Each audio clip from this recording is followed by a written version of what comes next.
Welcome, travelers. My dice are not up. Now officially welcome, traveler. We're here for another exciting episode of our Dungeons & Dragons solo campaign. I say solo, but y'all have been right here with me the entire time. Last episode ended with some amazing revelations, specifically the fact that elder brains, illithids, and all of those nasty, creepy, crawly things are here to cause trouble for our band of heroes. Half of them are not really nice people, but I mean, anti-heroes, I guess. We had established a few things, including the actual fact that the Githyanki are going to be involved. I kept calling them Githyanki. That's the way I read it. Somehow Githyanki sounds even worse, but that's what the developers called it, so I'm clear on that one. Welcome, Samoa. Glad to see you here.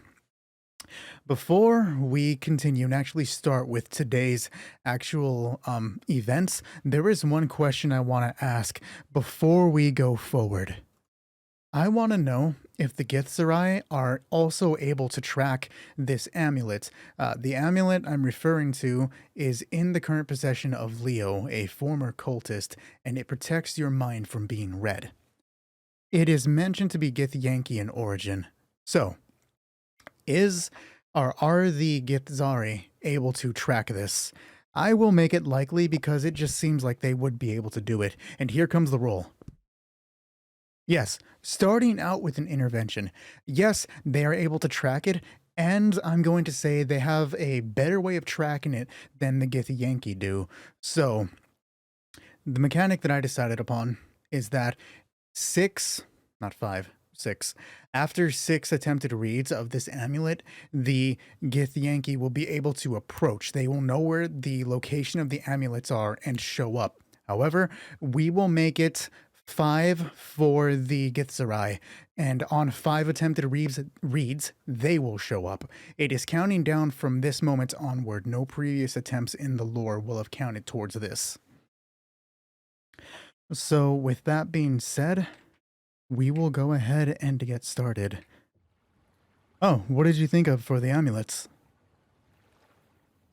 That is interesting. Samoa asks, what if they work differently, they being the amulets? What if the amulets work differently in the hands of the Gith? In the hands of a human, they work as we've previously described. But Gith are psionic. Yes, they are. So more on a defensive, potentially an offensive weapon for them as well? Why don't we ask that? I think it's likely, especially with the way you say that Gith are psionic. Yes, it makes sense. I see that making sense. So I think it'd be likely if we rolled that. Here comes the roll. Because the Gith are psionic, do the amulets work differently for them? 9. 6. There is our second 6. Okay. That is definitely interesting. What should the and be? Your question should be your answer. It works differently in their hands and what?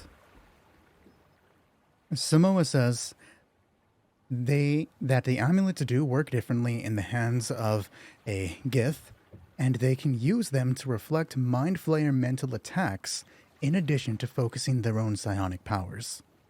Okay, yeah, hell yeah. It makes sense, specifically because they would probably have this thing to go and find a way to fight these bastards if they're hunting them down. Both the Yankee and Zerai. They stand at the edge of the dock. The air damp from the ocean, a light breeze coming off of the waves. There's almost like a light mist sent to the ocean.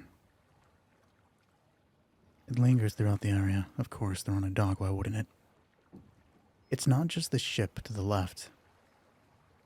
Other boats lining the dock rock back and forth, riding the waves yet held in place by rope, unable to journey out into the ocean. They bump against the dock. There are no lanterns burning along the ship they're going to investigate. In fact, they have no lanterns themselves. They're guided by a high silver moon.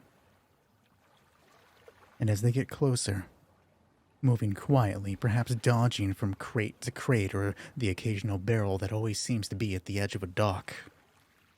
Samantha holds her hands up. "I know you're all guards," she says.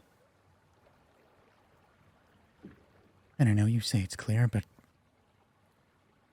why don't you give me a second to get on top? Just want to hit the deck and make sure no one's there." "Awfully brave of you," Leo, the suddenly reformed occultist, says.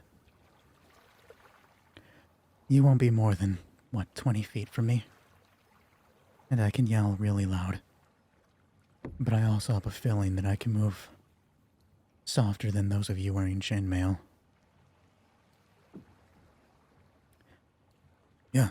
Yeah, I guess that makes sense," Korop says. "But if there's anyone there, you come back immediately, you don't engage." "Believe me, I'm not going to. You don't live this long by fighting head on." "Only when they're half your size, right?" "I'm just going to ignore that and pretend that you complimented me." She goes to the edge of the ship. Samantha has a stealth of 6, plus 6 specifically. So we're going to roll that and set that as the target number for anyone aboard, if there is anyone aboard. We established in the last episode that it looked clear. We didn't say it was clear, just that it looked clear. So here is Samantha's stealth that will set up the target number. Plus 6, here's the d20. Starting off strong. Yesterday we had some terrible rolls. So, for anybody to find Samantha or to semi-notice her, they have to hit a 23. Keeping low.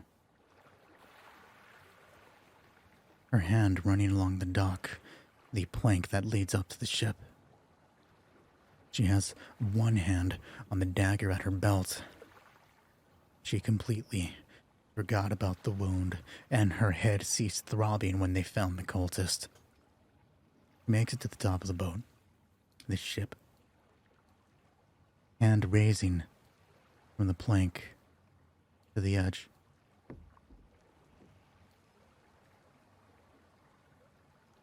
And she looks over. Seeing as there was nobody spotted from the dock, I think it's unlikely that anybody would now be on the deck itself, so we're going to roll it towards unlikely and ask, is there anybody up here? 2 dice, here comes the roll. Unlikely for a no, there is no one up here. She spots the rail rigging the ship. The 2 masts. One massive one right here, and another in the back. Curled up, of course. And then pushes her way up.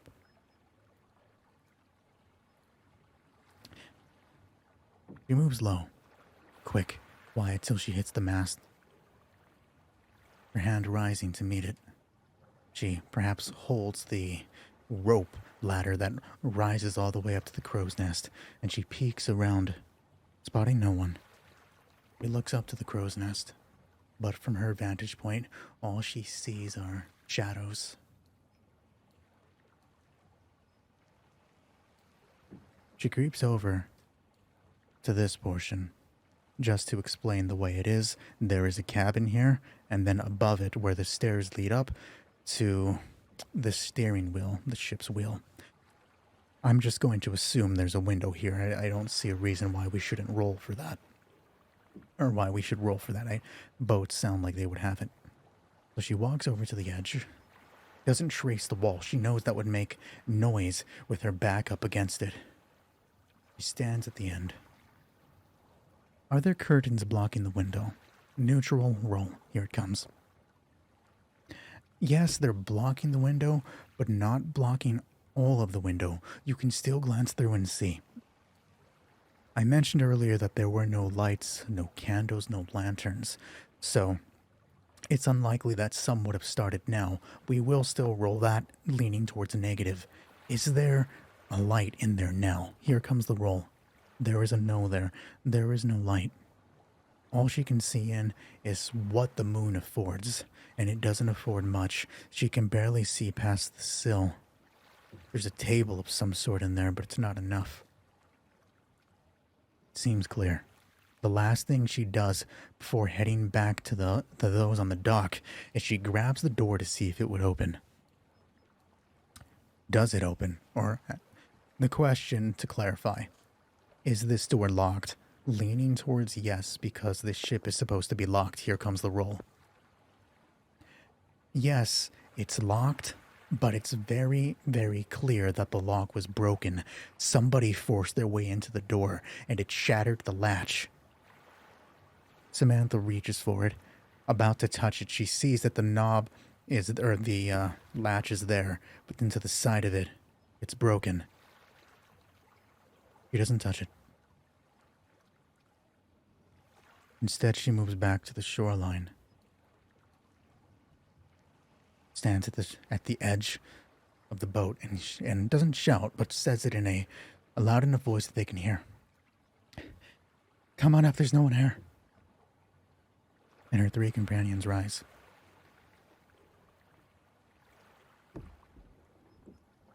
Samoa says, and this isn't in regards to an earlier portion of something I said, I would assume they lost them somehow. Maybe a few of their elite soldiers got killed and amulets were looted. That leads me to think or consider, I don't remember the full pronunciation of the name. It starts with a V. The Gith Yankee goddess, the one that they worship, the one that like steals their souls when they become too powerful.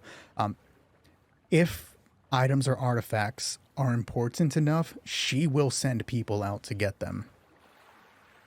We mentioned earlier that they were stuck in tombs. Well, not tombs. They had to be dug out. That was what we had said before. There would be a reason why they must not be considered all-powerful enough for them to go and find them, because they had to be excavated. This would have been a long-ass time ago. But nonetheless. Door front, Samantha says as the four come up. Door to the cabin is broken. Somebody was in there. How do we know they're not still here? Crop asks. We don't. Wonderful. Choking up the sword in his hand. Bringing the shield closer to him. It's mostly strapped to his hand, but at the end is a grip he can take hold of. Right. I want you behind me. Brianna, bring up the rear. 2 civilians in the center. I'm an arbiter, Samantha says. No offense, girl, but you haven't acted like it. And right now we need to be serious. That's not... They might not be smaller than you. And he doesn't wait for a response as he moves forward. I mean, they're not going to argue with me, right? Protection. Why are you mad about it? Come on. Her own shield in hand. Her own sword at the ready. Brianna brings up the rear as they approach.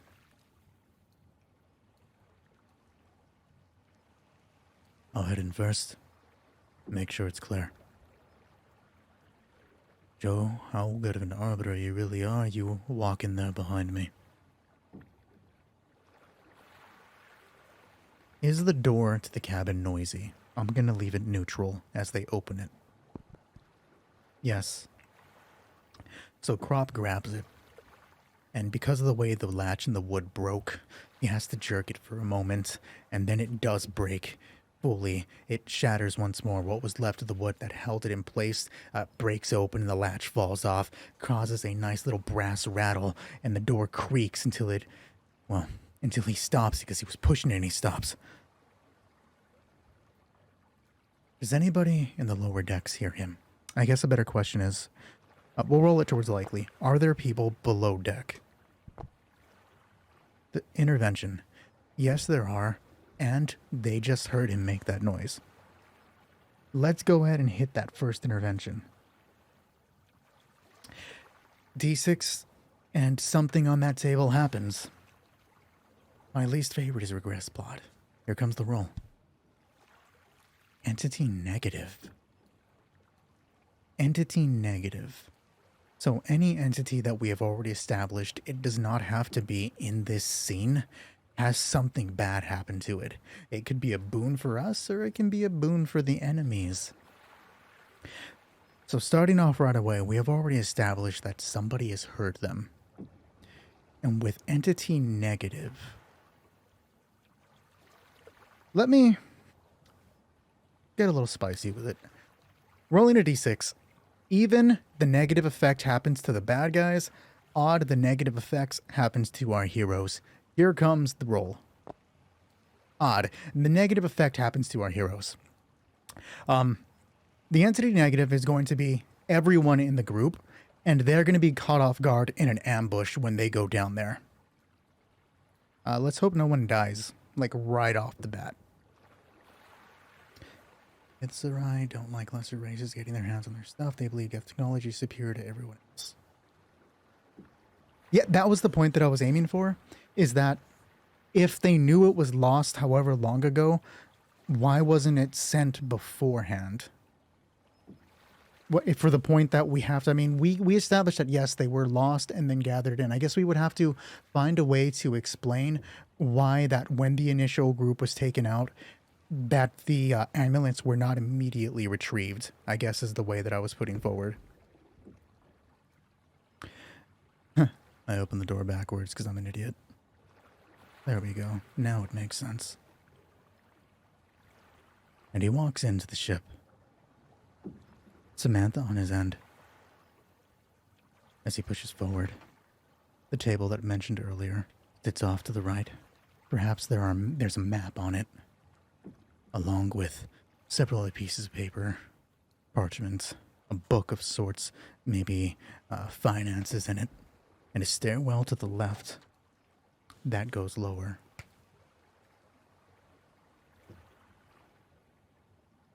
Samantha walks over to the books, flips one open, as the other two slowly move in. Brianna stays at the door. Normal finance log. Locations and where they were going to as well. Nobody would be stupid enough to include details on their necromancy smuggling ring. And she looks towards the map. Is there any valid information for her on this map?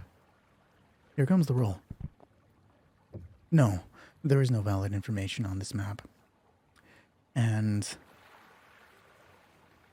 she's gonna ignore, and any of the valuable information that would have been in the ship is taken by the people they're gonna ambush, or that's going to ambush them. Lower. It's dark down there. Here. Samantha grabs the lantern from the table, and the captain takes it. Actually, not the captain, the cultist will take it. He holds his own dagger in his right hand, with the lantern in his left. He holds it above him, so that the captain can see as they approach. The stairwell is wooden. The boat continues to rock back and forth. And the captain is the first to go down. He has his shield up, his sword at the ready. It's kept close, in case he has to make a quick slash or a jab. And those waiting to ambush do not strike. They wait until everybody makes their way downstairs, or until there it is. What if, when not in the hands of a living being, the amulets give off no sort of information, right? And I guess that they would not be able to be, you can't ping them out. Like, if I was a Illithid or a Gith, and the amulet was in the room to my left, and I wasn't touching it, no one was touching it, I couldn't ping it. I didn't know what it was. So if it was lost aeons ago, it would make sense that somebody, the Gith Sarai, went looking for it, but no living being was touching it, and it ended up in there. And then once a living being found it, it doesn't give off that ping, right? A living being has it. Maybe it does give off that ping, actually, but it gives like a radius, a small area. It's not until someone tries to break off and read a mind that it gives that universal ping that they can use to track it. So that would explain why nobody's come to find it yet. Oh, you were just thinking that. Wonderful. See, we got a thing going. Yeah, and then it went into the Shadowfell where we said before in the last episode that they can't track it in the Shadowfell. The captain is there first. Leo on his back.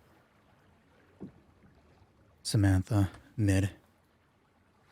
And then waiting at the top of the stairs, not the top, but at the last step, is Homegirl. What? Brianna. Why was I blanking on her name? Fucking writer, by the way. I remember everything. We need to know who's going to ambush them. It makes the most sense for it to be a cultist. But there could also potentially be something else there. Let's make it this a D6. A single D6 roll and ask, is it more than just cultists here for the ambush? D6 roll, here it comes. No, and it is literally just cultists. Does one of them have the Shuck dagger that was taken from earlier? Yes. Yes, they have the Shuck dagger. And if it was the cultists that were there, that was taken from earlier, do they have the Illithid dagger? That would be interesting. Do you think that's likely or neutral or unlikely? In the meantime, I'm gonna roll. I'm gonna roll a D8 plus 1. D8 plus 1 to see how many cultists are here. Fucking 2. Neutral, but we did establish that it exists. Here comes the roll. Do they have the Illithid dagger? No, they do not have the Illithid dagger. Yeah, that is actually a really bad ambush. I'm gonna say that one of the cultists waiting is the guard one that was pretending to be it.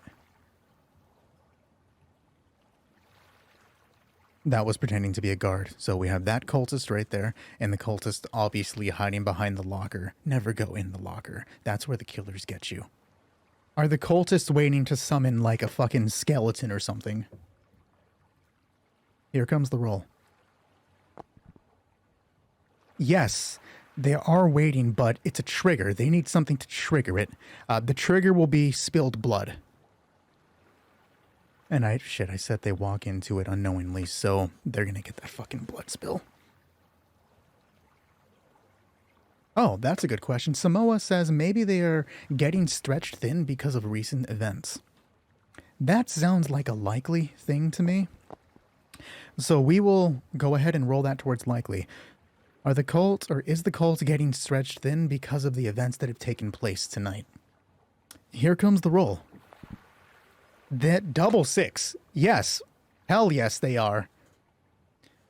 And what is the and? Yes, and they're getting stretched thin, and their numbers are dwindling. Is the proper response for that. Losing a bunch of people to Black Shuck was not a good thing for them. That is our second intervention. I'm going to roll a d4 from left to right. That's the order. 1 being the captain, 4 being Brianna, to see who gets stabbed to summon the skeletons. And here comes the D6 or D4 to see who it is. 1, the captain. Shit, good luck, Cap. The hell are we looking for? You know, it's kind of stupid, Leo says, that we're all just kind of walking forward and not paying attention to what we're doing. I'm paying attention, Samantha says. And then the cultist lunges out from behind. As the captain gets close and jams the knife right into him. It's to the side, lower, around the rings, almost in the gut. And the captain's caught off guard before he even goes to scream. His mouth is covered by the cultist, who goes ahead and says the summoning word. I'm not going to remember that, even though I'm going to remember it. I'm just going to remember, like, a portion of it. It was Medii is what I had said, but I'm not going to remember. I have 3 skeletons in hand. So this is a d4 minus 1. 3, so 2. with that stab and the blood that hits the ground. The moment it hits, two, not pentagrams, two of these star within a star symbols light up on the ground. And the skeletons burst forth in a bright array of purple light. I was going to say I'm going to give them a chance to react, but I did say they were all caught off guard. So as that happens, we'll say that Samantha was looking behind and Brianna was looking to her. When the purple light comes up, the two of them turn unprepared for the skeleton to strike out. This one has a sword with him. I'm going to give him a quick attack against Samantha. He has a +4 to attack. Samantha's AC is a 13. Let's see if he strikes her. No, he doesn't. So despite... we should give him a advantage on this because she's caught off guard. It still doesn't hit. They are a great all-purpose minion. They're like classics as well. You gotta love them. The skeletons in Daggerfall, when they show up, like they have this horrific scream. So I guess that's kind of what I'm picturing. But as he turns around, he should have it. The advantage doesn't mean shit to him as he strikes out. And Samantha, she's quick. She sees the skeleton, she sees the blade come up, and she just presses down and B to slide cancel backwards. And he catches nothing but air. Just have an array of Daggerfall effects. I would love that. To the other side, across the little counter that I have placed there, I'm going to say that he chucks that spear at Brianna. It's also going to be a +4. Brianna has a dire wolf's abilities. No, she doesn't. She should have a guard, but I don't have the guard card like I thought I did. She has a 16. Actually, no, because she no longer has all of the armor that she had before. This is dropped down to a 12. He has to hit a 12 with a +4. Same advantage. Here comes the roll. He hits her. Yeah, he definitely hits her with that 18. And as it happens, she sees it. She actually sees it's coming. But when Samantha jumps back, she hits Brianna, who lowers the shield in that turn because she's hit on her right side. And it exposes her shoulder completely to the spear that nails her clear. This is 1d6 plus 1 damage. That's actually the wrong card. It's 1d6 plus 2 damage. For a total of 6 damage into her side. And she has 11. Dear, she is squishy as fuck. The spear cuts deep. It lands directly in her shoulder. And the force of it drops her down to her side. She grunts out. I'm going to roll a constitution save. +2. We're going to make this against a 12. Does she lose the sword when she goes down? Or can she hold on to it? No. So when it hits, she drops, and the sword flies out of her hand, clatters against the ground, and rolls off to the side, probably landing somewhere near this. I'm actually gonna... no, because Samantha is away from the sword. I'm not gonna make her roll to dodge that. The skeleton gives its terrifying Daggerfall shriek that I'm gonna add in post-production. And this man, Leo, off to the right, backs up towards them, and into the cultist waiting behind. Cultist is definitely getting advantage on this strike. Leo has a 12. The cultist is going to be a cult fanatic, and he has a +4 to this attack, with advantage again. How are you going to handle this, Leo? Here comes the roll. That's already high. 15 +4 for Leo's AC of 12. He has 9 health, and this dagger is 1d4 + 2. Here it comes. For a total of 5. Damn, these guys are not doing well today. And as he backs up, the cult fanatic grabs Leo by the shoulder and puts the dagger into his back. Was wondering where you went, Leo boy. And he twists, and Leo grunts out in that pain, falling down to his knees, forced actually by the cultist who holds and pushes his shoulder down. Is that the Shuck dagger? Good question. Is that the Shuck dagger? What we'll do, we'll roll an odd or even because one of these bastards has to have it. I don't want to leave it to a likely or unlikely, and then it just somehow the dice say no, none of them fucking have it. So even will be that it's the cultist stabbing him, and odd it's the cultist to the left. Is that the Shuck dagger? Yes. Yes, it is. Wondering where you went, Leo boy. You remember the words? And when he says, do you remember the words? Leo's eyes go wide. Say it with me, buddy. Does Leo have a chance to break free from this? I doubt that he does, so this is going to be a disadvantage roll. It's going to be a strength. They both have... The Cult Fanatic has a 0 and Leo has a 0. So, but I'm giving Leo a negative. A fucking disadvantage. So here's the cultists, the one that he has to beat. He has to beat a fucking 4. All right, and Leo has disadvantage. Does Leo break it? Yes, Leo does break it. You remember the words? Say them with me. Leo's eyes go wide, and he uses the other arm to elbow the cultist right in the side of his face. It gets him a break, and he pulls the blade out of him. Leo turns around to face him, and as the cultist hits the wall, he wipes a bit of blood from his mouth.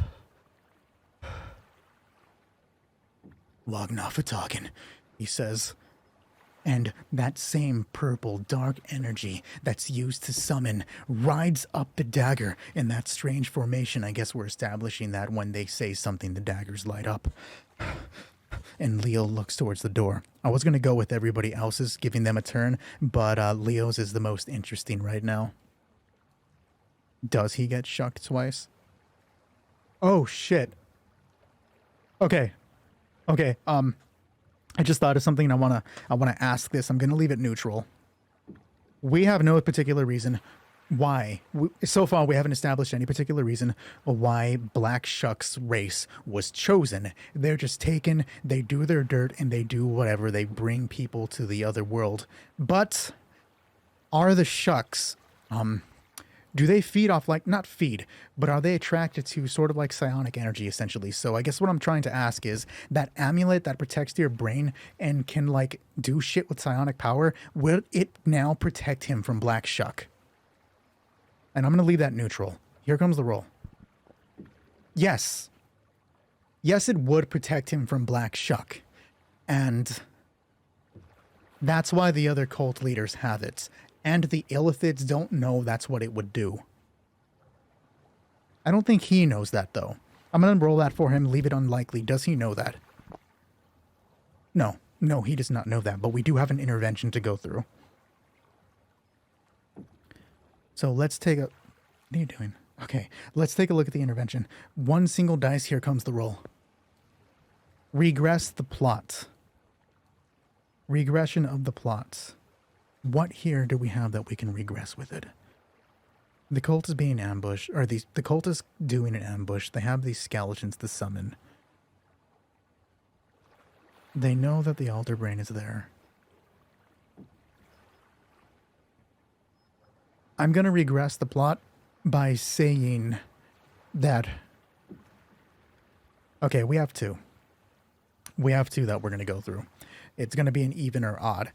It could be either a good regression or a bad regression. Well, both of them would be negative, but one of them is good in this moment. On an even, the dagger that's being used by the cultist right now is going to be lost to the ocean. We'll say there's a small little window off to the right. On an odd regression of the plot is that the cult gets back the amulet, thereby taking away their ace in the hole of not being able to have their mind read. So here comes the roll. Even. The dagger gets lost, reducing the number of Shuck daggers out there. I guess that's a good thing for the Shucks. We're going to say that it gets lost at the end of this scene, so we don't cheap out and give the good guys a way out. Like, let's have an actual fight here for a second. It just ends with that dagger being lost. It glows purple in front of them. Now it seems appropriate to get up some dark ambience. And the cultist moves forward. Perhaps he picks up the shield from behind to give him that extra guard. As he moves towards Leo, dagger! Dagger! Dagger! Dagger! Leo says, and that catches everyone's attention to look towards him. But the skeletons don't care, and the other cultist to the side is going to use that as an opportunity against them. Samoa asks, What happens if Shuck gets summoned, but there is no target? I believe I stated it in the way that it hides you from Shuck. So maybe Shuck would still get summoned.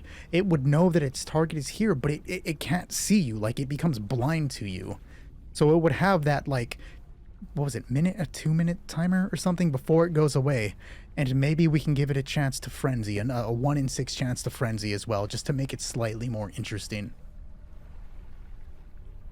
Dagger! Dagger! Dagger! Dagger! He shouts out.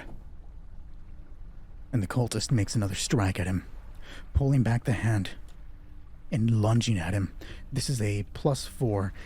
No advantage, disadvantage, literally just a +4 to this roll. And again, we're trying to beat out a 12. Here comes the roll. No, he doesn't hit it this time. Leo's watching the blade, following it like they were playing baseball. And when the other cultist strikes out,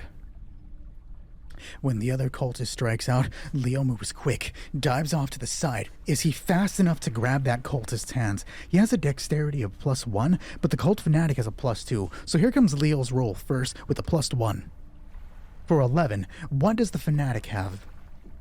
A 7. So Leo's quick. He lunges in and grabs that cultist's hand, controlling the hand that has the dagger, and he has his own dagger in the right hand. The cultist tries to jerk free, but Leo swipes in with his own blade. He has a +4 to this as well, having to hit a 13. Here comes the roll. With a +4, he hits it barely. It's just enough. Perhaps the guard turns away, but the blade still finds its mark. This is for +1. D4 +1. Clearing out the dice, here comes the roll for a total of 3. The blade cuts across the man's cheek, perhaps exposing a bit of his tooth from the right, letting that blood drench loose. And with that cut, he delivers an elbow into the cultist. He's trying to disarm him. Let's see if he can. We're going to make this dexterity against dexterity.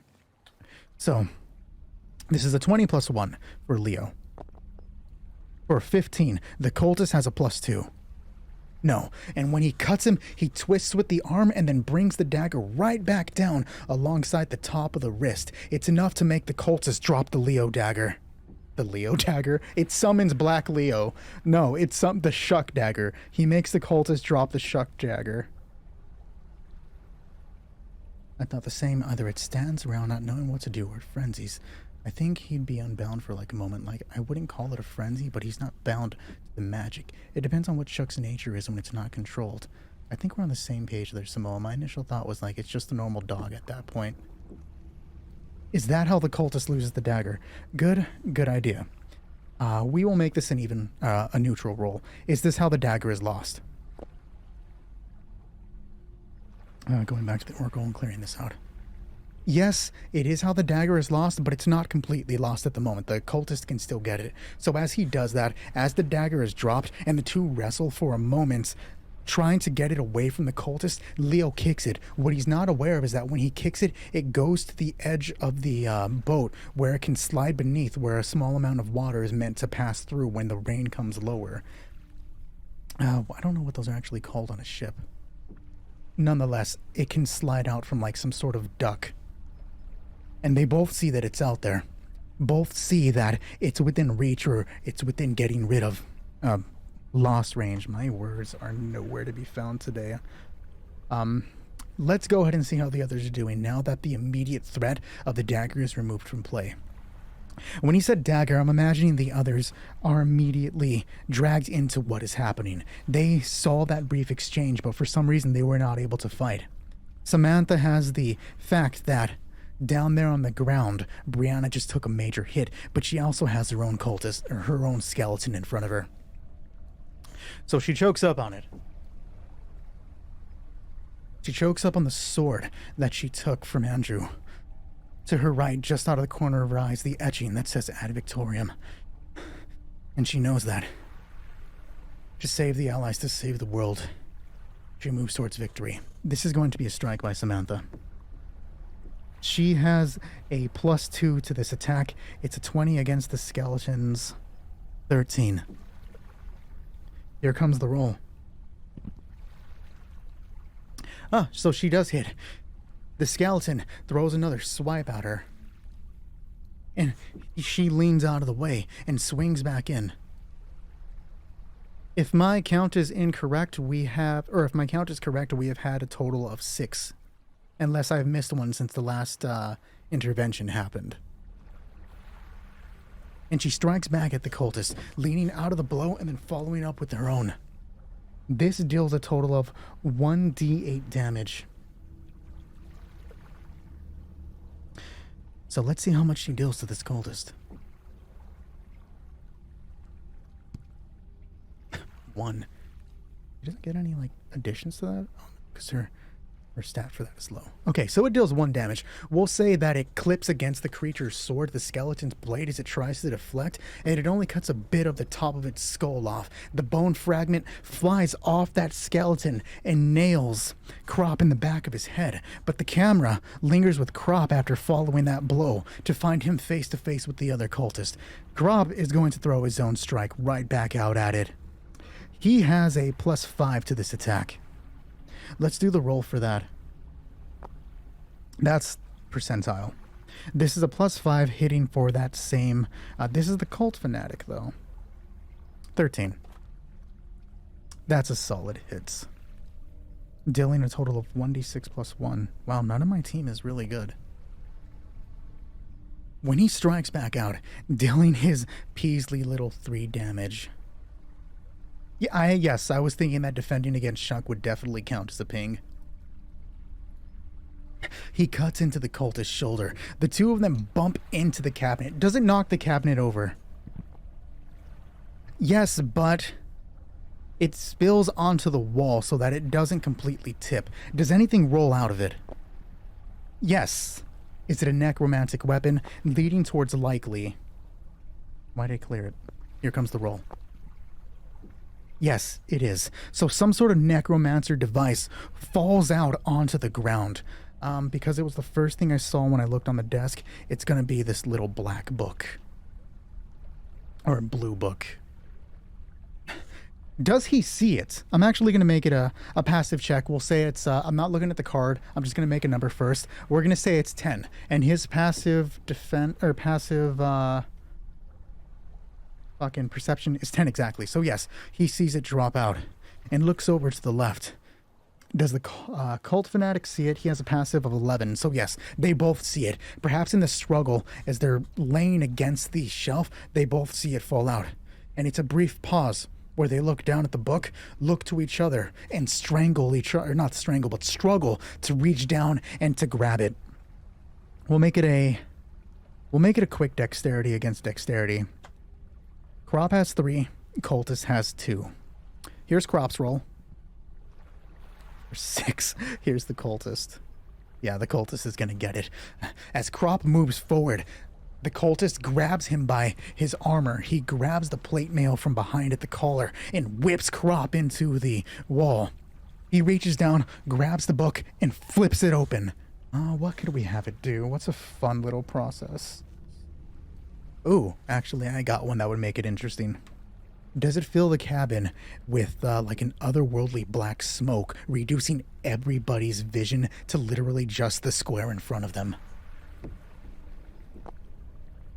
No, it doesn't release that black smoke, but it has to be related to that. Something that I think would steal vision.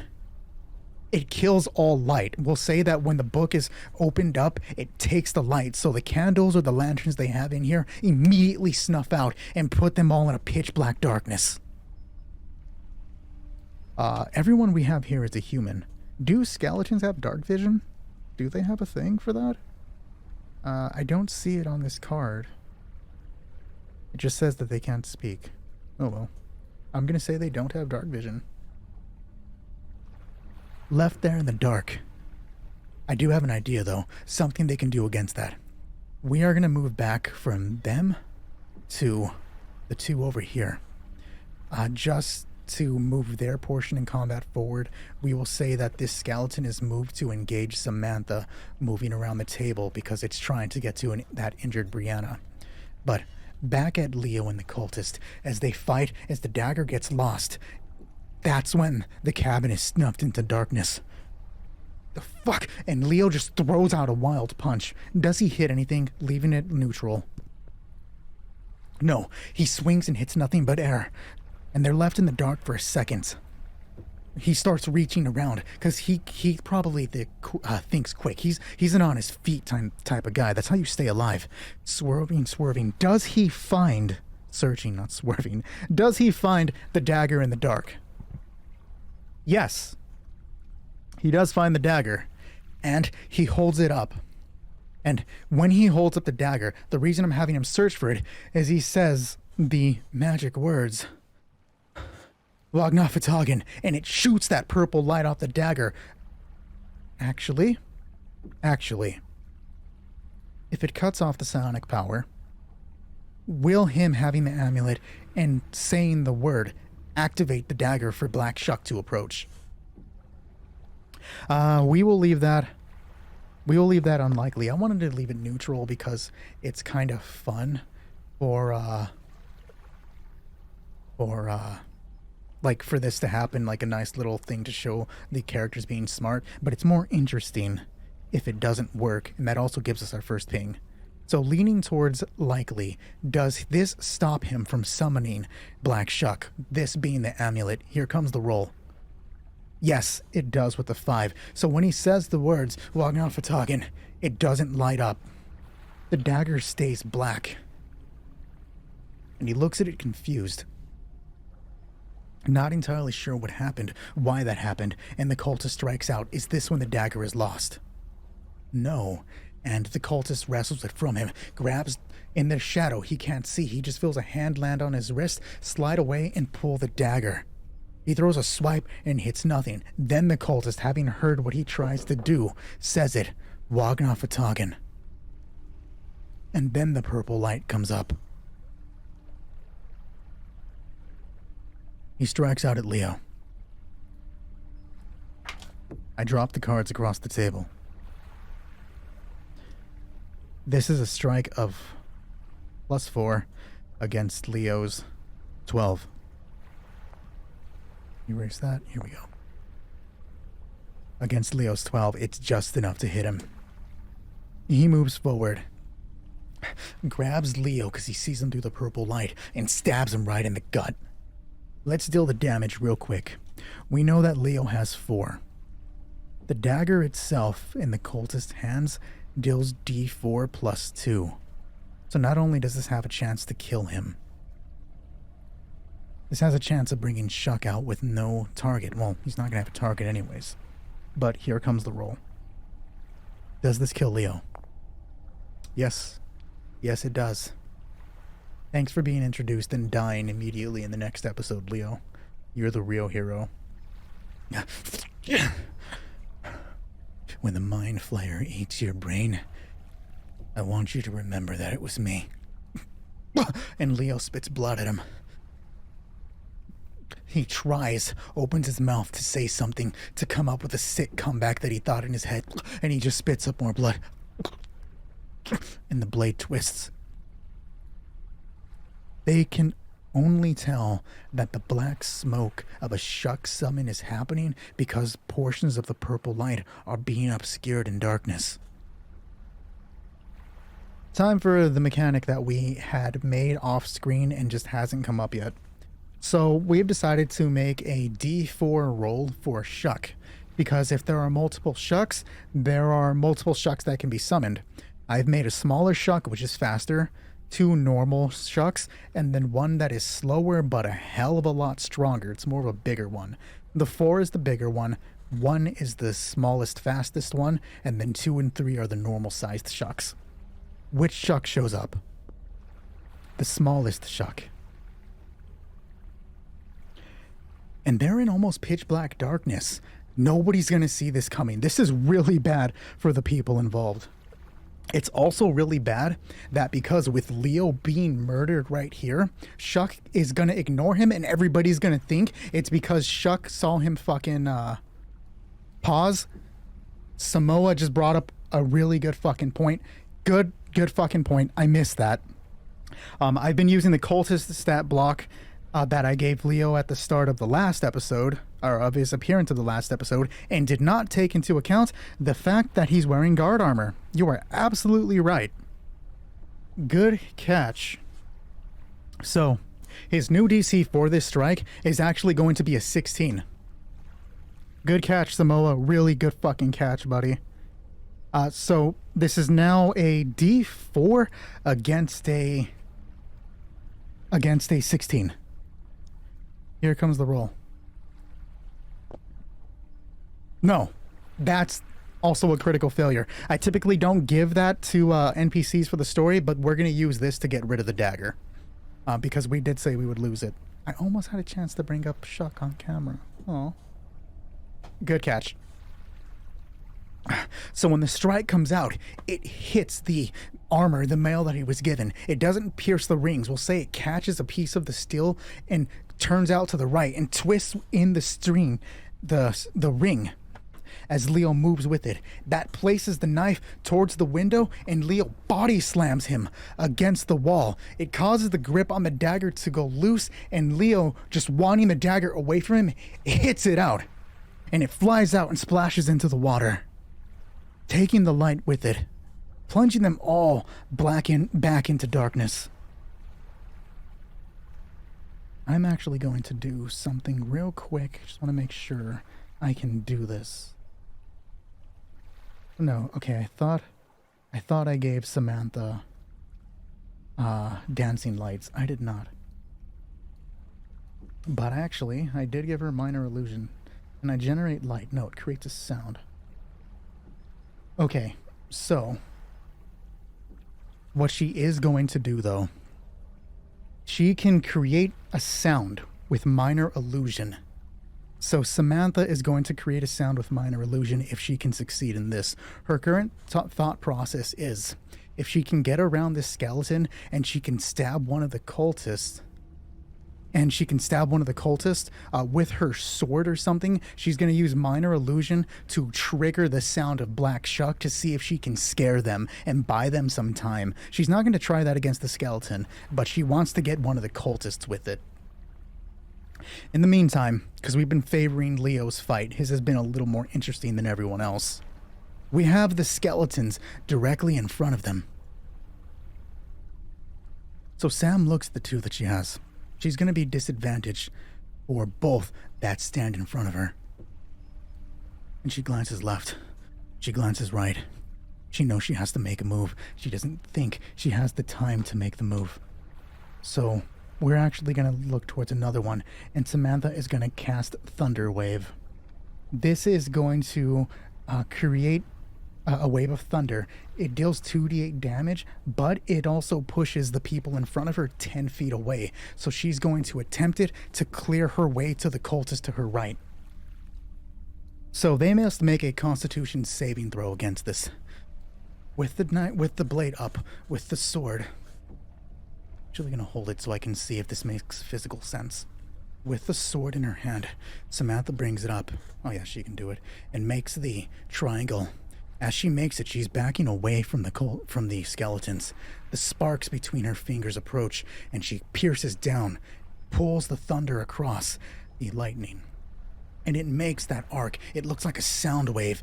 She backs away, leaving it in air, and then pushes it straight forward. By doing that, she creates the thunder wave, and they must make a Constitution saving throw against her 13. They have a Constitution of +2. They have to hit a 13, rolling for 1 each. Now here comes the +2.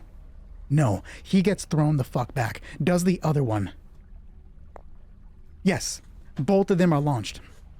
So as she pushes the thunder forward, as it cracks against the walls, deafening all of them for that split second, the skeletons are pushed back 10 feet. So let's count this out. He is thrown here. He is thrown to this table, and I'm going to have him be flipped over and go prone on the other side of that table. That is going to clear the way for Samantha to dash to this side. Cult is being held in place. I'm not going to go off the full rule of, holding off. We've been skipping it just to make it more exciting. So I'm just going to have her run up and stab into this man as he's being held in place. She's going to use the force of her body to also push into him and then stab. She's not cutting for damage. She's literally just cutting. And then she's going to back away.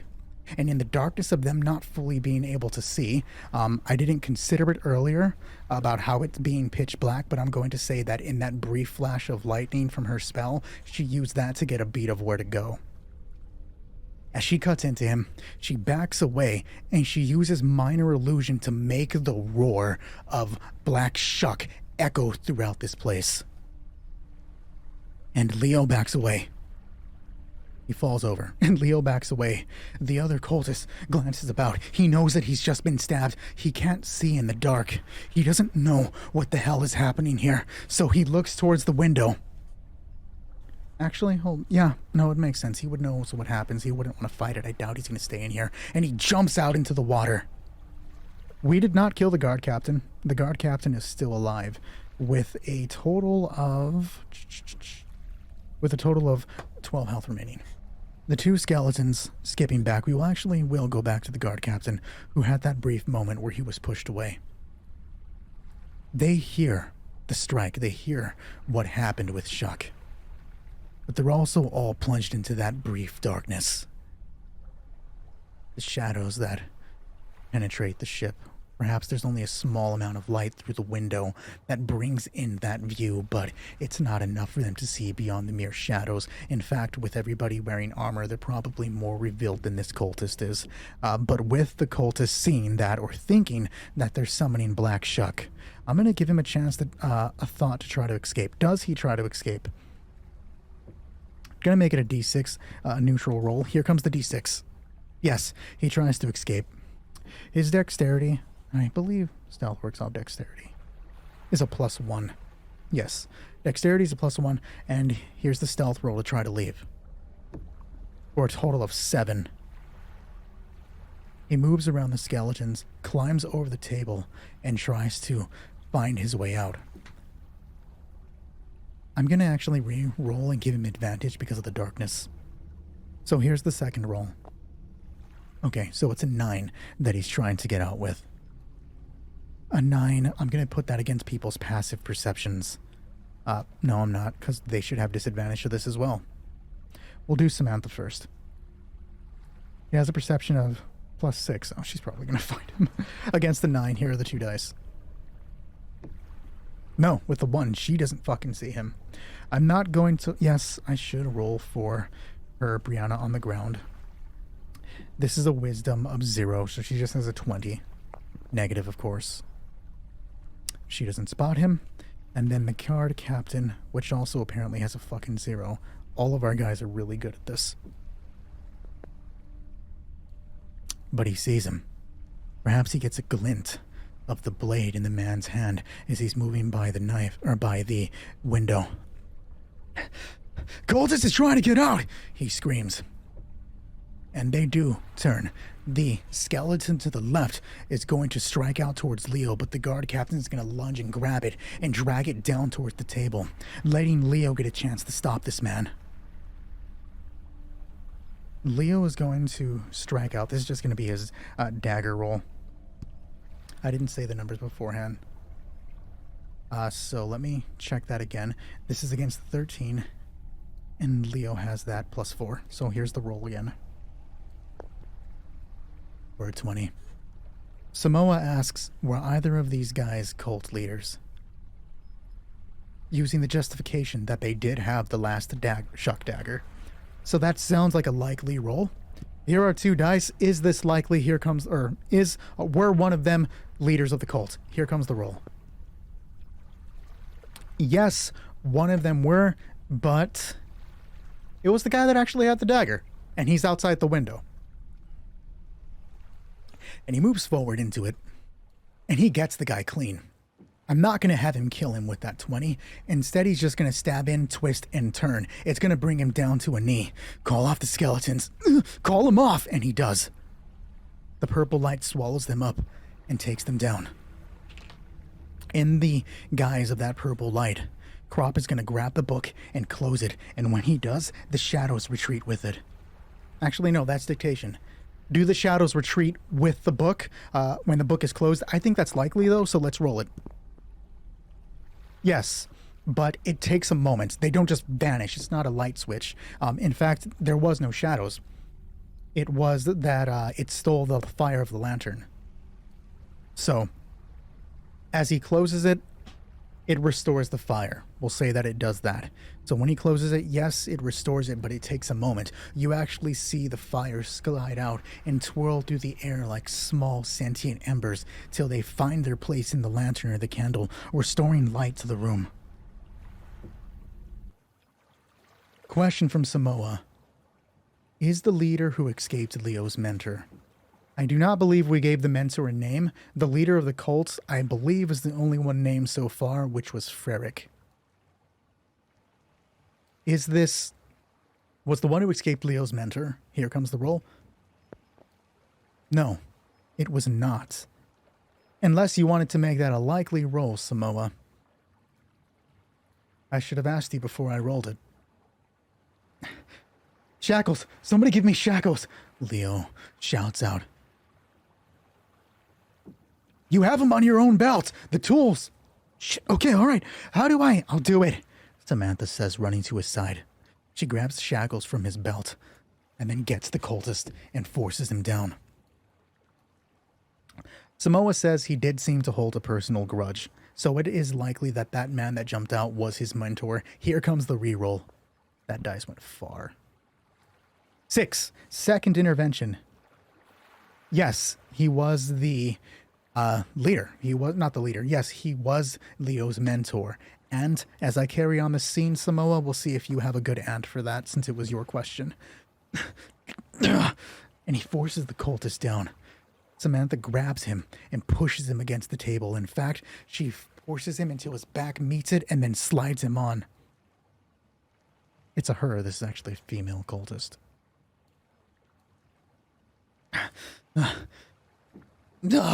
And she being Samantha, grabs the hood and pulls it down. She doesn't recognize this woman. She's not from the fucking town. Does the guard captain know her? Leaving it neutral. No, he doesn't know her, and everybody in the room does not know who this woman is. Ooh. What you just said, Samoa, makes a really, really, really good, it brings up a really good fucking potential confusion for our characters, is the word that I'm looking for. So Samoa says that yes, he was Leo's mentor, and he had one of the amulets on him. That can bring up a bunch of things for us to infer. One is that if there were only 3 amulets, why does this jackass have one if he's not a super high-ranking member of the cult? 2, is he actually a super high-ranking member of the cult? And if he is, why is he here? Which could potentially lead back to the fact that the cult is stretched thin. But the one that I find the most interesting out of all of that is that we all know that the dagger that cutting somebody with an amulet and the Shuck dagger, we, the audience, the viewers, everybody, we all know that it would negate Shuck from getting you. By saying that he has the amulet and he jumps out into the water because he thought Shuck was being summoned, says that he doesn't know that it would protect him from Shuck seeing him. And if he doesn't know that, and he is a high-ranking member, which Samoa says that he believes he is, then that might potentially mean that nobody knows that's a thing yet.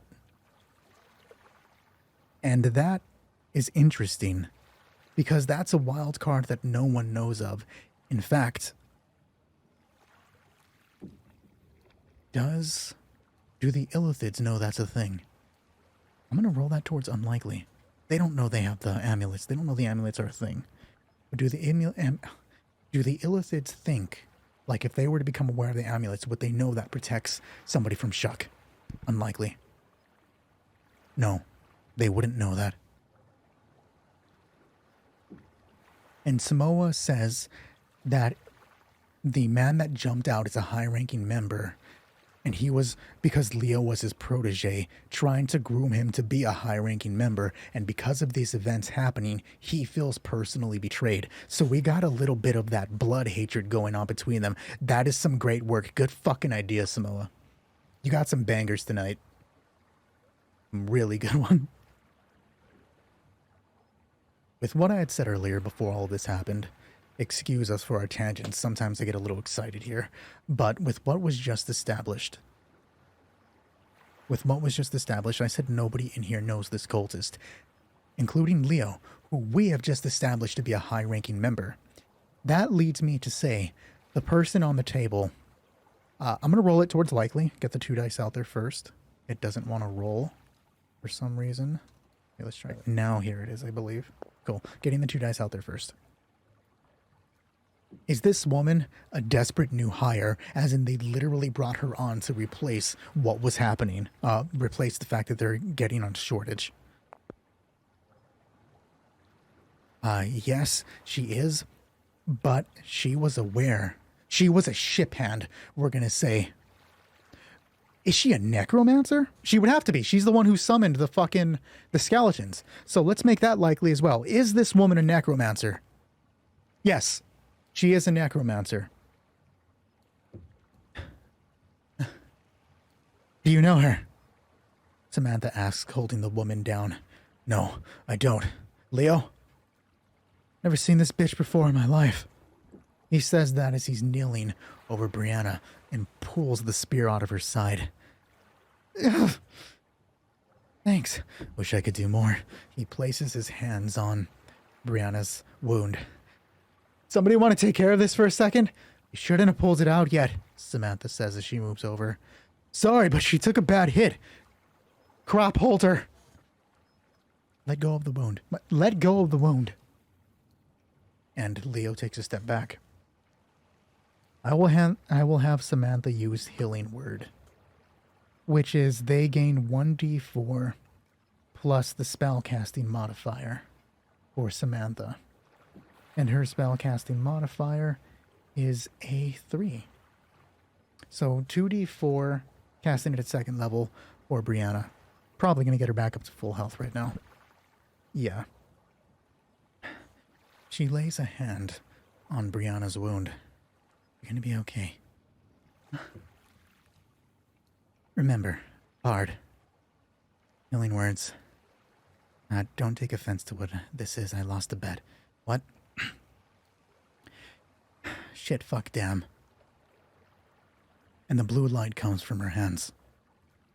The world gets warmer as she pulls a chill from the air. And that kick starts the mending in her arm. Are you serious? Brianna asks on the ground. Yeah. Believe me, I accidentally already established that last time. And Samantha strolls back over to the woman on the table. The 3 of them gather in. I'm not going to be applying that damage that was dealt to Leo earlier, specifically because Leo was wearing armor and I wasn't taking that into account, so we're going to say that he wasn't fully struck. The damage reached in, it stabbed. Perhaps it was a light stab through the chains, but it wasn't the deep cut that I'd said it was during the scene.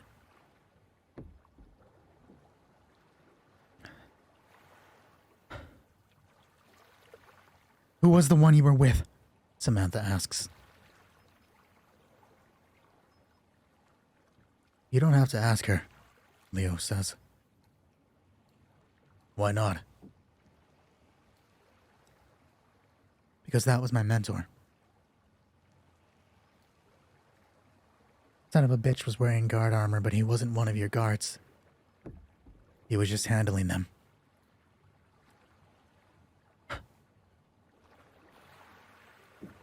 One of the daggers kicked it out towards the water. Right? Kicked it out towards the water, he added. Shit's gonna be at the bottom of the ocean now. Probably not that deep. Deep enough for ships to wait here. Maybe we can hold our breaths and swim. I wouldn't chance it. Deck of cards, let's give this asshole a name.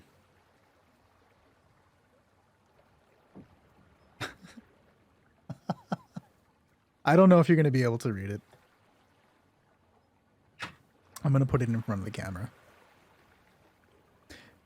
Yeah, you might be able to read it. The bottom name, it's fucking blurry as shit. The bottom name down there is Jericho. Yeah, you guys aren't going to be able to read it around. Nonetheless, we are going with the cultist that ran is Jericho. You're with us in spirit, man.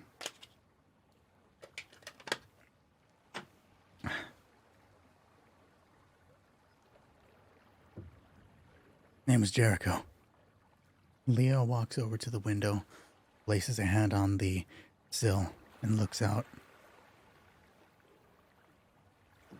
He was my mentor. Guided me into the inner circle.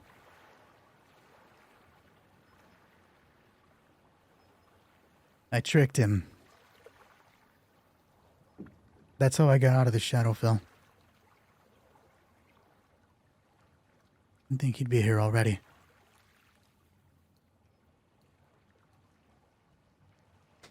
Son of a bitch. He's gonna tell everybody. They probably already know, Brianna says. How are you involved with it? Samantha asks the struggling woman on the ground. Yeah, you know what? Jericho did in fact jump into the water in full guard armor. He's gonna have a Saving Private Ryan drowning issue. However, we are gonna leave this towards a roll. Throwing 2d6 out there, I'm going to make it likely for story purposes because it would be more fun if he survived, because that gives a personal vendetta and involves Leo just that much more in the story. So the question is, obviously he jumped into the water with full guard armor, but if earlier I had already established in a scene where Brianna got burning hands, you're able to snag that guard armor off with quick thinking. So, leaning towards likely, was Jericho able to break off the armor before he fucking drowned? Here comes the roll. Yes, and there's the intervention. Let's find out what that intervention actually is, though. 6. It is a wild. As I grab the book, I'm not entirely sure that you're going to be able to read it because the text is in green. Sort of, if I hold it at the side. This book is called Inquire Within Upon Everything. This was originally published during the Victorian era, and it functioned much like Wikipedia. People were able to look through it for basic information, including games, medical information, and cooking recipes, to be surprised. There were a great deal of editions published, not yearly, but very fucking often, and it was just a very, very popular book for people to have. I have a later edition, unfortunately, one that was contemporarily published, contemporary with us, not with the Victorians, and I would love to have one much, much older than that one of these days. But the reason I grabbed this book is with a wild, we take 2 random words and we contextualize them into the story. Whatever the wild is into these words is what comes up. I grab a book because a viewer once suggested we do that by picking random words the first we see. So here's a random page within this, and the first word I see is horn. Another page. Veal. Horn and veal. A minotaur? Oh, a minotaur would be interesting. I've never used the Minotaur in this game before, but we should. Absolutely, why not? Let's go, always go with what the chat suggests, and always go with the stuff you're never there for. Life is about experiencing new things, and that's the whole reason I started playing D&D anyways. A Minotaur. We will have them call in a Minotaur.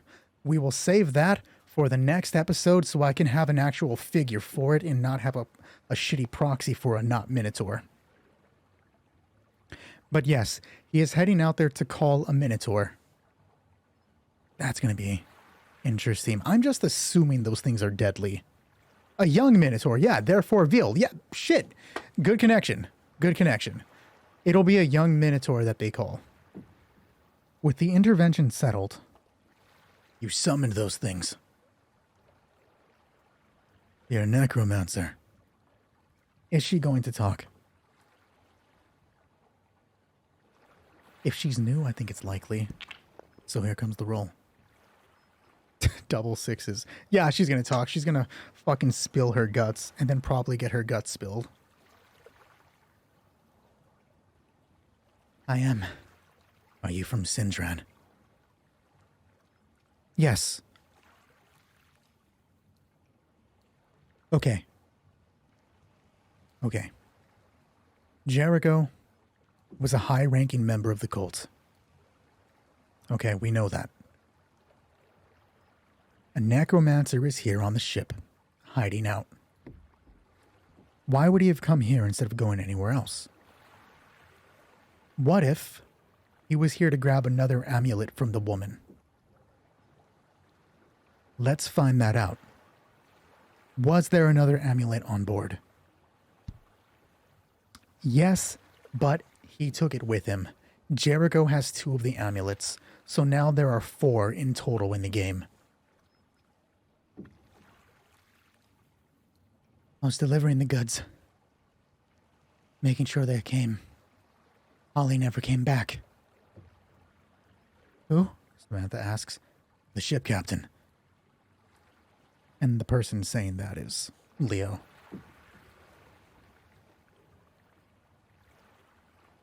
What other goods do you have on board?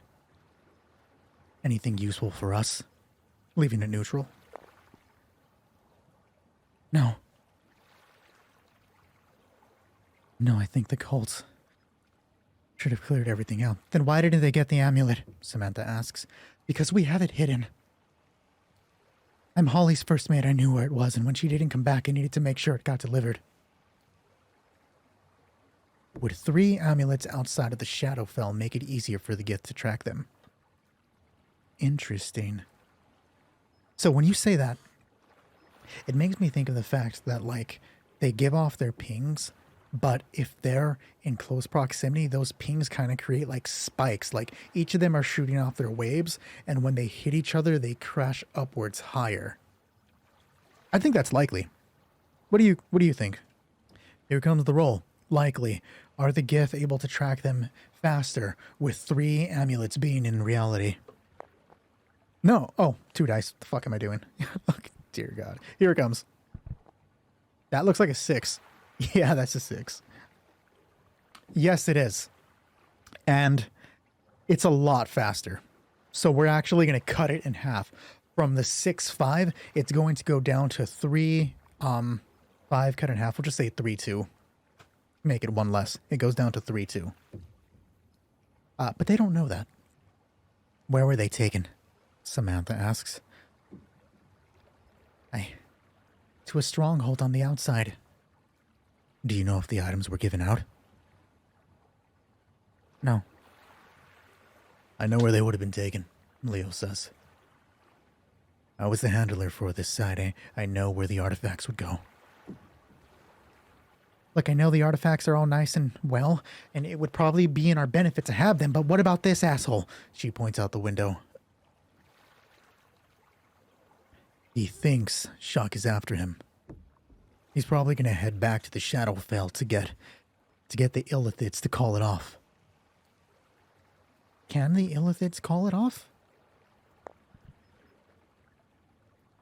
Yes. And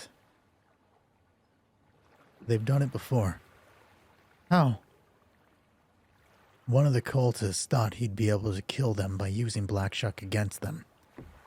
So when he stabbed it, one of the Illithids with it, the Illithid used some sort of mental blast or something to disable the hound. Oh, good. I guess we can't feed it to him. No. But we have an intervention to deal with. Because that was fucking quick. Here comes the intervention. Another fucking wild. Okay. Random page. Obstacles. Yeah, that's like a really small page. Sided. Obstacles sided for that one. Maybe this woman tells them about the Minotaur. Maybe it was a backup plan that he mentioned, and now she's going to talk about it. Just so they have a small chance to get ahead of it. Or, shit, what if there's a way it gives them a clue that the Gith are showing up? They have that, they see that obstacle coming. Fuck. Okay, I'll leave that to an odd or even. Even if they get some sort of clue that the Gith are coming, odd, it's the Minotaur that she mentions. So here comes the roll. Even. Okay, so it's the Gith. They're gonna have some way of knowing that the Gith are coming. Some advanced warning. When I was reading into it, there were two things that stuck out to me. The Gith have to travel to get here from another dimension, right? I always imagined it happening with some sort of heralding sound, like a massive thunder strike, like boom, they burst into the room, or into the world. But then, the Gith Yankee have fucking spaceships, like literal ships, boats in space, obviously. And then the Gith Zerai summon a tower, but that tower is supposed to be in places that people don't look because it has like a big fear radius. Which one of those, of the two, both are going to be not nice, not pleasant to deal with. But the Gith Zerai are closer. They're a lot closer. In fact, with it being cut in half, we can just officially say that both arrive in this world. They just need to track it. We'll say the Gith Zerai showed up closer.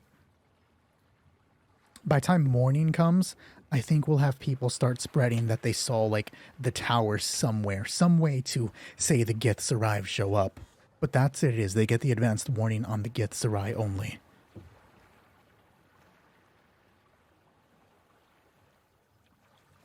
I'm heading off towards the Shadowfell, Samantha says.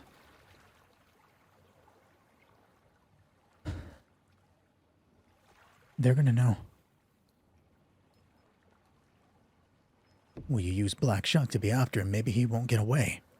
I didn't use the Shuck dagger. I cut him with a sword and used a minor illusion to make him think Shuck was here. That was fast thinking. Yeah, sometimes you think quickly like that. Don't expect that from you. I'll take that as a compliment. We might be able to use her, Leo says. Maybe she can get us in to that little cult area. A small headquarters for the cultists here. For anyone that might be left. Grab us back those artifacts. Plant something in there. Poison them before they get a chance to react. Not going to be that easy, Rob says. You're assuming that he's not going to tell them that first. You can't just go guessing that he's running to the Shadowfell.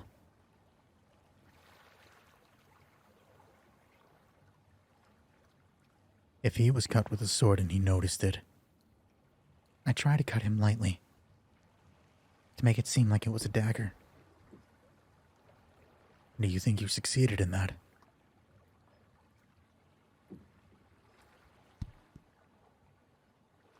I think so, yes. I just cut him along the tip and then used the spell.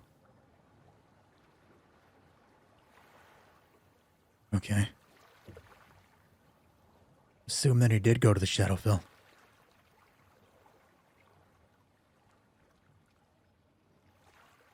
We get her to infiltrate the cultist, the headquarters. Why don't we just bust in there and fucking murder them? Brianna says. Fuck all of this stealthy in the shadow stuff. If you know where the cultists are hiding, and there are a few men that we have in the guards, why don't we just take them in there and get rid of it? How do you know which ones will be on our side?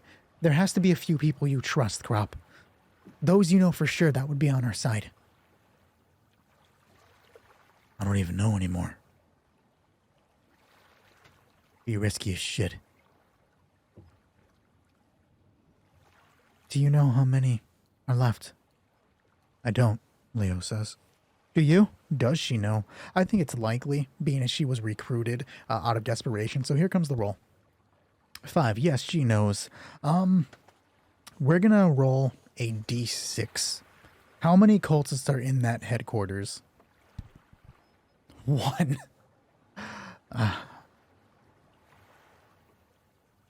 There's not many left.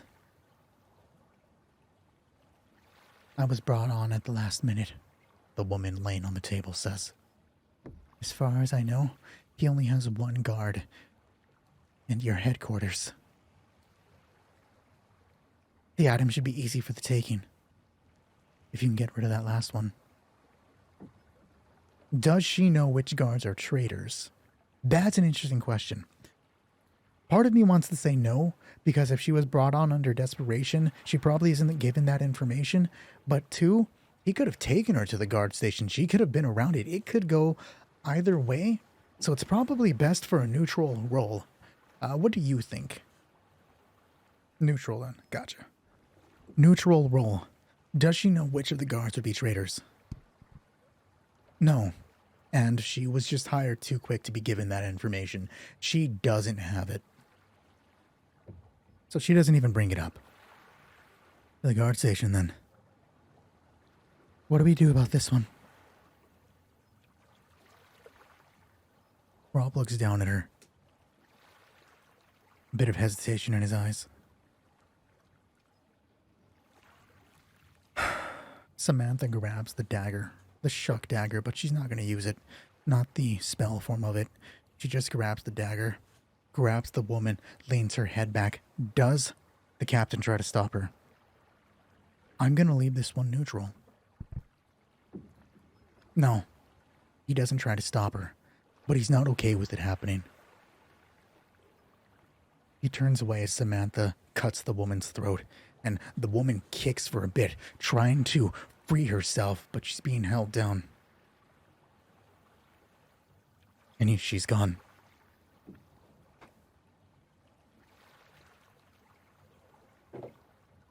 One less witness, Samantha says. One less liability. Come on, Leo, you need to take us up there. She picks up the lantern from the table. And we need to be quick. Samoa asks, is the one person at the headquarters the cult leader himself? Do you think that's likely or unlikely or neutral? I could see that going multiple ways. Likely because if they're being cut short, then he would want to watch over the artifacts. Unlikely because if he's the leader of the cult supposed to be working close with the others, maybe he's in the Shadowfell. Neutral seems fair is the answer from Samoa. Is the person in the headquarters the head cultist, the lead cultist himself? Here comes the neutral roll. No. No, but I'll let you come up with the but for that, Samoa, but my suggestion is that he is on his way to the headquarters to pick up those artifacts that were brought. Also, stating it now so that there is no confusion over it in the future. Crop is going to take the book that snuffs light out with him. All right, thank you. Samoa says that that's what we will be going with. The cult leader himself is on his way to pick up those supplies. Megbu asks, is snuffing the light all the book does? Do you think that's likely, unlikely, neutral, and would you like to roll that? Unlikely, says Megbu. I have to roll. Okay. Here comes the roll. Yes, that is all it does for now. That's the but. More could be done later if it is unlocked, powered up. A necromancer book. If bodies are sacrificed to it, it can do more. In the streets, they approach the cult hideout. 4 buildings. We'll say it's the one in the back left. It's that one right there, Leo says. As Samantha peeks, he's pointing over his shoulder. Or over her shoulder. Usually there's a guard out front. But given, the events of everything that's happening, I don't see anybody here. Can Samantha read the actual content of the book is what is asked by Megbu. Let's find that out. I'm going to guess a neutral roll. And here it comes. No, Samantha cannot read it. So I guess it's in some sort of screwed fucked up language. Let's ask that. Is it written in some screwed fucked up language? Is it written in, I don't know the actual wording of it. So I'm just going to say, is it written in Cthulhonic? No, it's not. And no, I'm pretty sure Samantha can read. She's a bard. But being a bard doesn't suggest she's a fantasy bard. They can all read. With only one person in there, I don't think we have to take too stealthily of an approach. Anybody nearby? The buildings. They take side with the cult? No. They don't know what we do. We don't talk to any of them. We keep it nice and quiet. Here's what we're going to do. I'm going to carry on this scene going forward with the assumption that there was only that one cultist inside of there. At any point, anyone in the chat, all you do is type in now. When I see the word now pop up in chat, that is when the head cultist is going to show up for whatever he's supposed to show up. So you can say a bunch of words, and if you say the word now in a sentence, that's just part of the conversation. But if you send NOW by itself, I will assume that that is when the head cultist shows up. And the 4 of them hurry off down the street. Lanterns snuffed out. Crickets bellowing off in the distance, their little rhythmic song. They reach it. Out of some sort of grim instinct, Rob and Brianna take up their patrol points where 2 guards would normally stand. Leo is right at the door. I'm gonna roll this just because we don't dictate, but I'm assuming that Leo would have the key to this place. Likely roll, here it comes. No, he doesn't have a key to this place, but he knows the secret knock. So he walks over to the door, gets on it, and does the knock. It's 3 average taps and then 1 heavy pound. And that's enough for the door to unlock.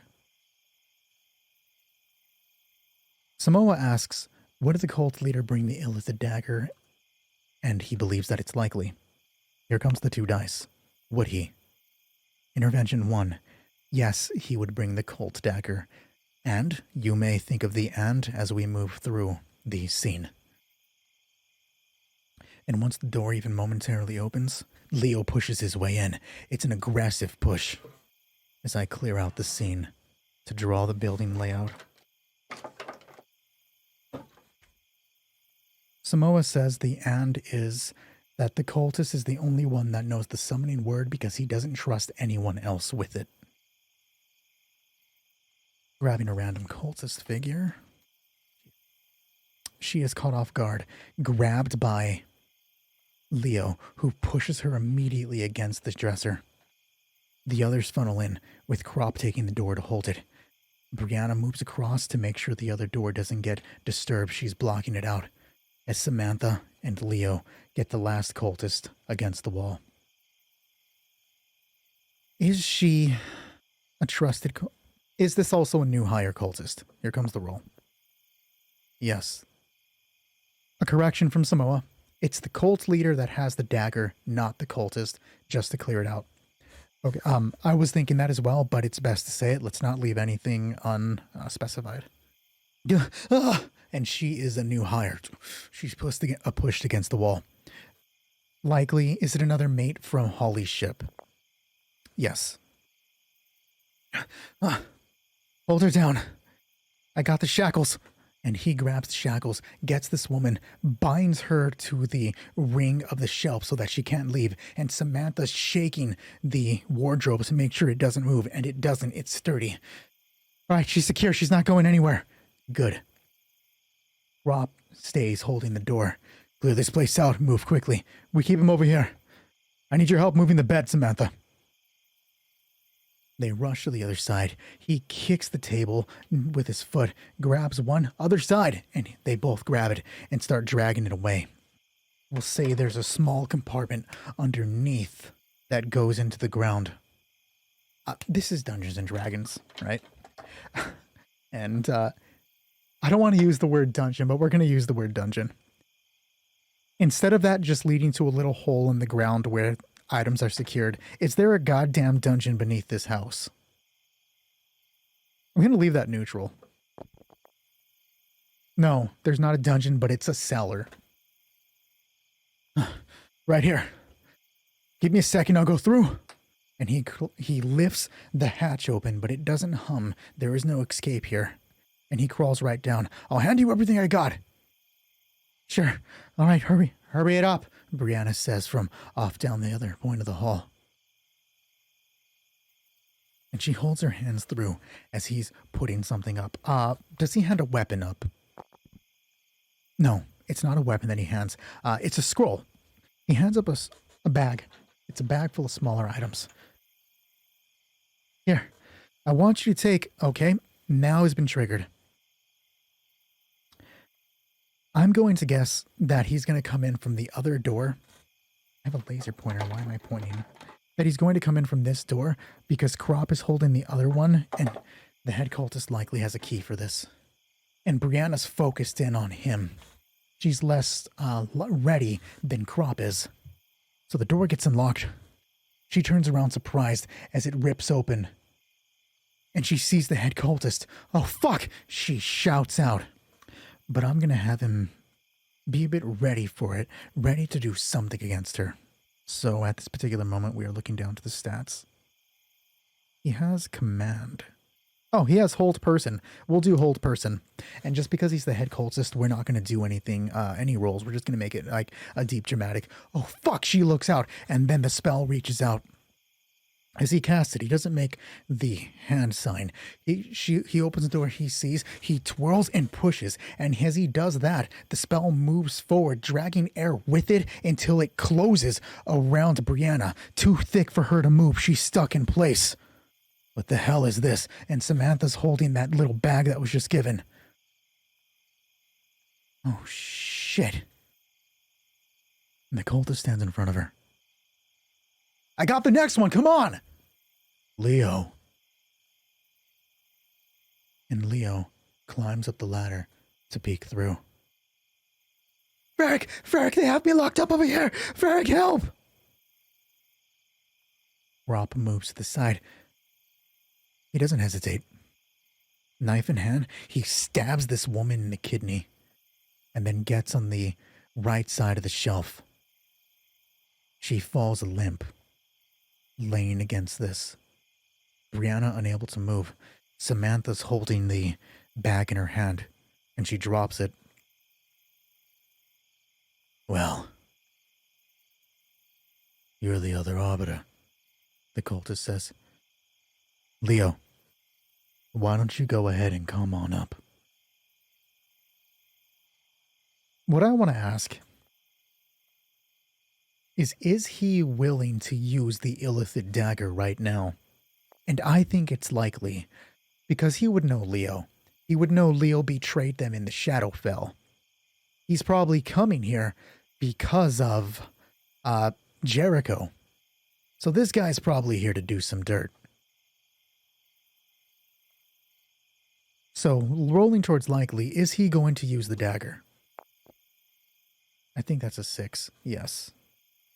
Yes, he's going to use the dagger. And she runs forward. He's going to do the same hold person spell. But this time, I'm going to make him actually roll that against Samantha. She's a main character. She doesn't go down like that. It's a wisdom savings throw. His is 11, apparently. This guy's not that good. Okay, we'll make it a 14. His is now 14 against wisdom. I think Sam has a good wisdom, though. No, Sam has a 2. Can she beat this 14? Here comes the roll.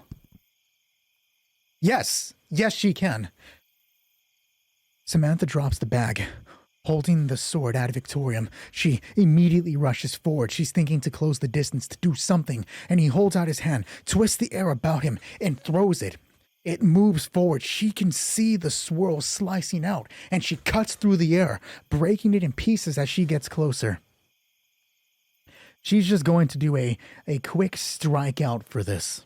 A quick attack of her own. It is going to be a... I think she has a 0. Yeah, this is just the... Oh, no, it's a +2. She has a +2 with this weapon. He has a... Card says 13. We'll give him 15 because he's supposed to be a big bad. +2 against a 15. Here comes the roll. With a 20. Good shit, Samantha. She cuts through the spell, bisecting the mist-woven air as he's getting another spell ready in his right hand, and she's directly in front of him, plunging the blade straight into his side. Not his side, she's aiming straight into the chest, and it pierces. The blood flies out, splatters across the ground. This is a D8, right? Against this guy's 33. How much damage does he take? 2. 31 health. But apparently it pierces him. We'll say that he moves with the blade, letting it slice across his chest as she stabs through him. Is he going to use the dagger now? I think it's likely. Here comes the roll. Intervention. We will roll the intervention before starting the illithid scene, so we have nothing holding us back. In fact, we'll apply the intervention to what the illithid does. Here's the intervention. 3. Entity negative. The illithid is going to do something negative to whatever entity. I'm guessing it has to be someone in this scene.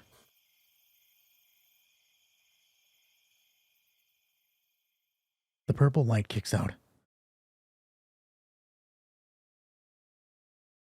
Roll a d4. Good idea. I will roll it when that portion comes up. I don't want to pre-plan anything. But it'll be a d4.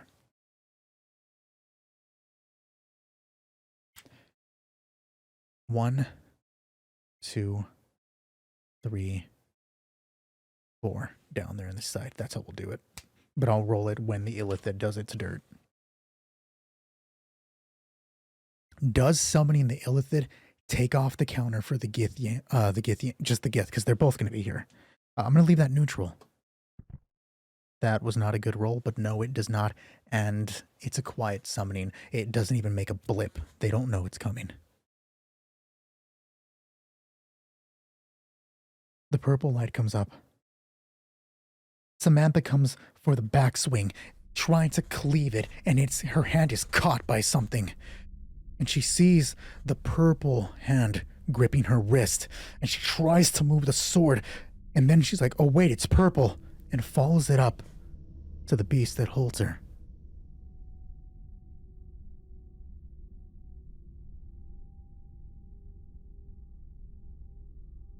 The illithid stands a solid foot taller than her. Leo backs up towards the wall. He knows what's coming. He glances down, glances into the hole where escape might be. Brianna can't see it. She's still stuck in place, holding onto her sword, her eyes jutting back and forth, trying to find out, trying to struggle and hear what's happening. But at the same time, Crop hasn't revealed himself.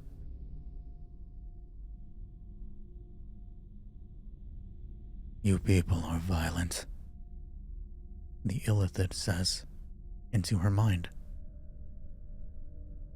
The tentacles that hang off its purple face pulse as if it was breathing, and each time they move, each time they shiver or shudder, it reveals the circular hole of their mouth. In fact, almost with each breath that it seems to be taking, the bulbous squid head is pulsing.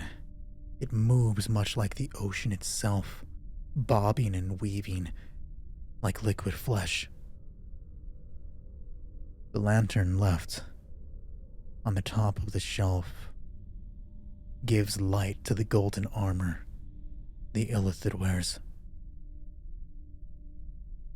And as it's holding Sam's wrist, one of the pulsing tentacles reaches out, slithers forward, lays one sucker on her hand while the others curl around the sword, and she feels a piercing bite where it lands on her to the point where she lets go of the sword and the illithid pulls it away. It chucks it across the room. It lands clattering on the shelf near the feet of Brianna, who sees the word Victorium.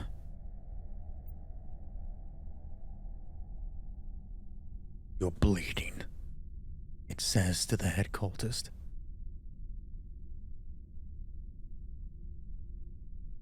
"It's nothing I can't handle," the head cultist says. "We know his name," Frerick says. "But I knew you'd want this personally. Look who's behind you."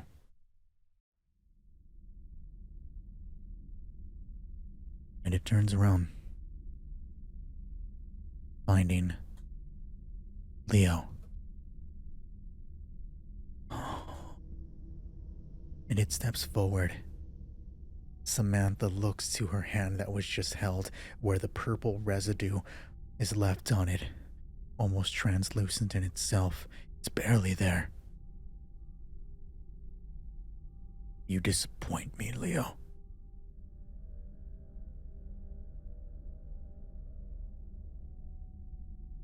Does it sense that it can't read his mind now? Because I imagine beforehand it would have been able to. And now it would be like, wait, this isn't how you normally think, why are you blank? So let's roll the d6 and leave it neutral. No. No, it doesn't sense that it can't read its mind. Perhaps it's too set on intimidating. So it's not even going to think to look for the amulet, because none of them know that the amulet's there. They're secret from the illithids.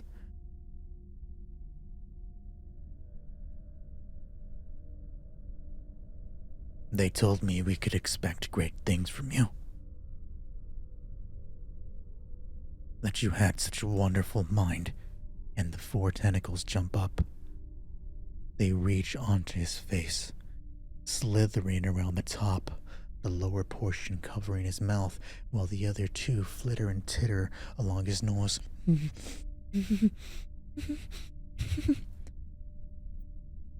"Oh. You're shivering. Tell me, Leo." The tentacles jerk and pull him, gripping him tight, covering his nose, and it brings his head, turning it to be close to the illithid's gaping maw. "What's it like to be afraid?" Now we will roll for the entity negative. Established beforehand. Leo is 1. 2 is the frozen Brianna. Sam is 3. And 4 is Crop.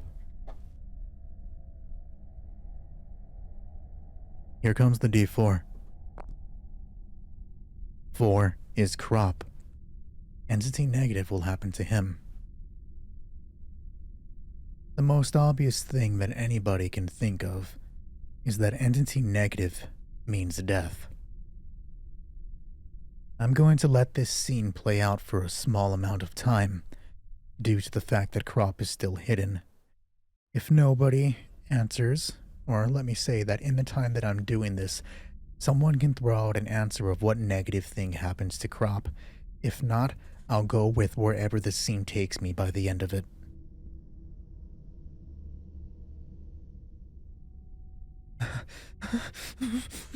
And it lets go of him.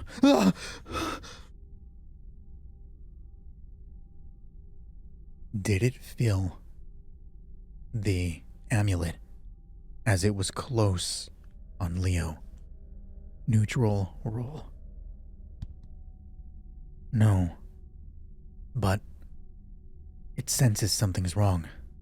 The fact that Leo was clearly scared and like shaking, quivering. Being completely fucking lost in this, and yet no fear is transferring through. Does this illithid know what an amulet is? Yes, but he's never seen one.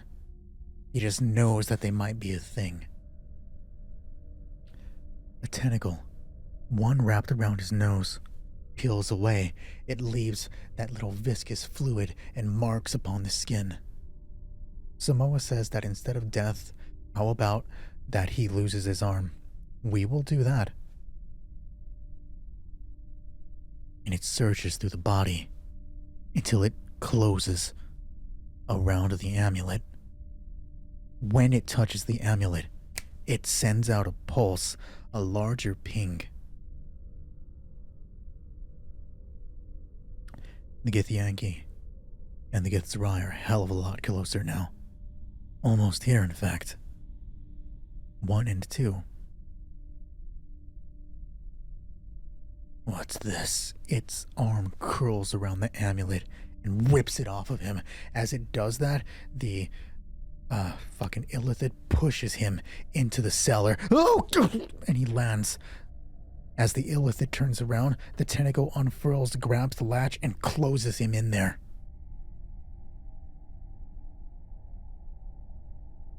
Where did he get this?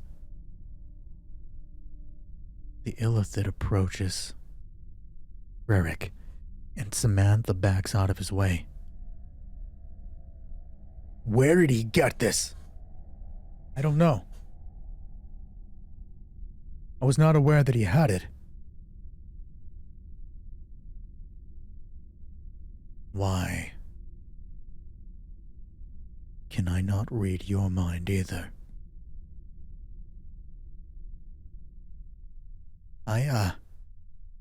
Rerick. Have you been making plans without my knowledge? No. Sire, It grabs him with its left arm. The tentacles search out and find the amulet on Frerick and rip it off.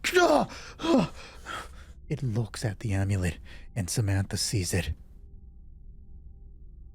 Crop reveals himself from the side. Shh, is that Samantha? He tries to keep his mind clear and moves closer because he sees the illithid holding out the amulet. They saw one. Would they just zero in on him and ignore everything else until he's either dead or gets away? The question from Samoa is, with how much the Gith in general hate Mind Flayers, if they saw one, would they just zero in on him and ignore everything else until he's either dead or gets away? That's an interesting question to ask. Because I would imagine they also want these amulets. I think if they saw a singular one and nothing else pressing at the moment, they would probably just go for the kill. Unless you want to make that a dice roll. You disappoint me. The tentacles wrap around Frerick and drag him close. Oh, I can see it now. And he's not paying attention to the amulet. Crop, feeling that this might be their only chance to do anything, to get away, to get a bit of the future. He's reaching for it. Samantha shakes her head. No. But Crop feels like this might be the only chance they have, and she grabs him.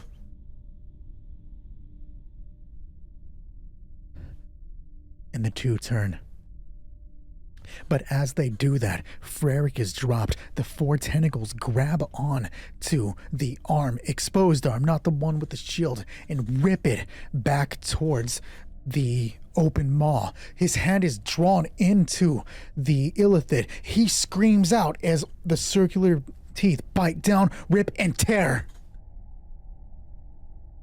Dropping to the ground.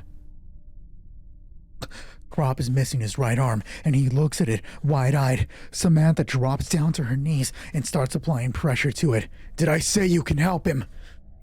Did I say you can help him? And Frag starts backing up. The illithid looks towards him, one hand rising to it as it does that mind blast to disable him. He drops down to the ground, and with that lets Brianna loose, and she just fucking runs. The illithid doesn't seem to care.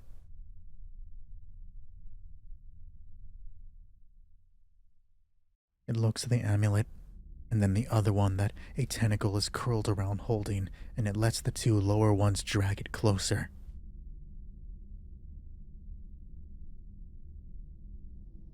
You're the other arbiter.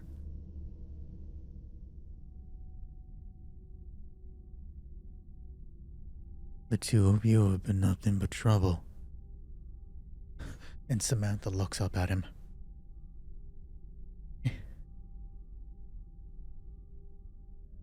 You're gonna kill me, do it. She looks over to the sword. It's the only chance you're gonna get. Cute. No, it isn't. She makes the thunder in her hands, but it's the whip, and she rips the lure towards the sword. The illithid, standing on top of Crop, pushes down on the chest. It leaves a dent inside of the armor, pushing it down to stop him from breathing, and it catches Sam's arm and lifts it up. Is it dislocating her shoulder? This is going to be a constitution check. It's going to be a constitution save. She has a +1. We're going to make the say 15. No, with 11, there's a pop. She screams out and drops to the ground, her right arm going limp against her body. She can only move portions of it, but it doesn't go further. Crop lays there on the ground, bleeding out.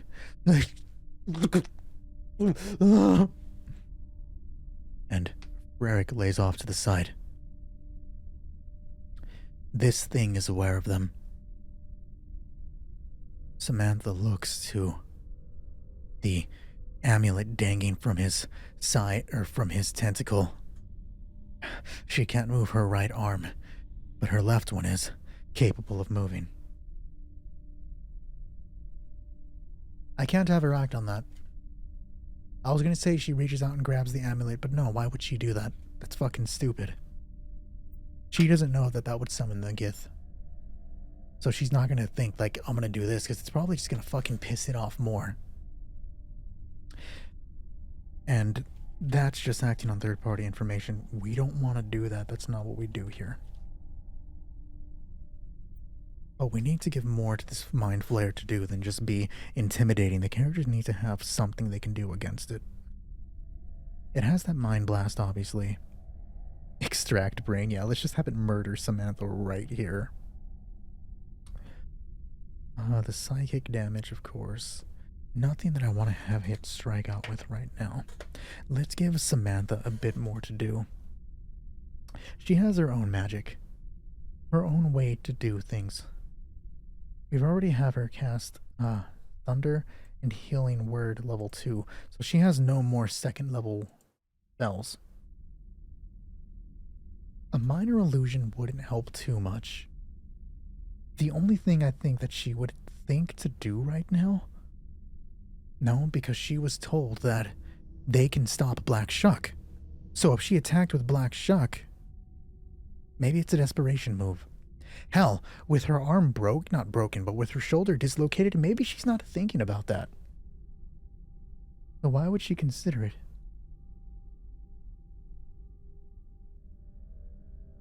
So on the ground, opening the book. Crop has the book. Crop has the book, but she can take it from him. No, it would not help. It would not help because these, and she knows what we know about illithids, these things have infrared dark vision. She would only be fucking herself over.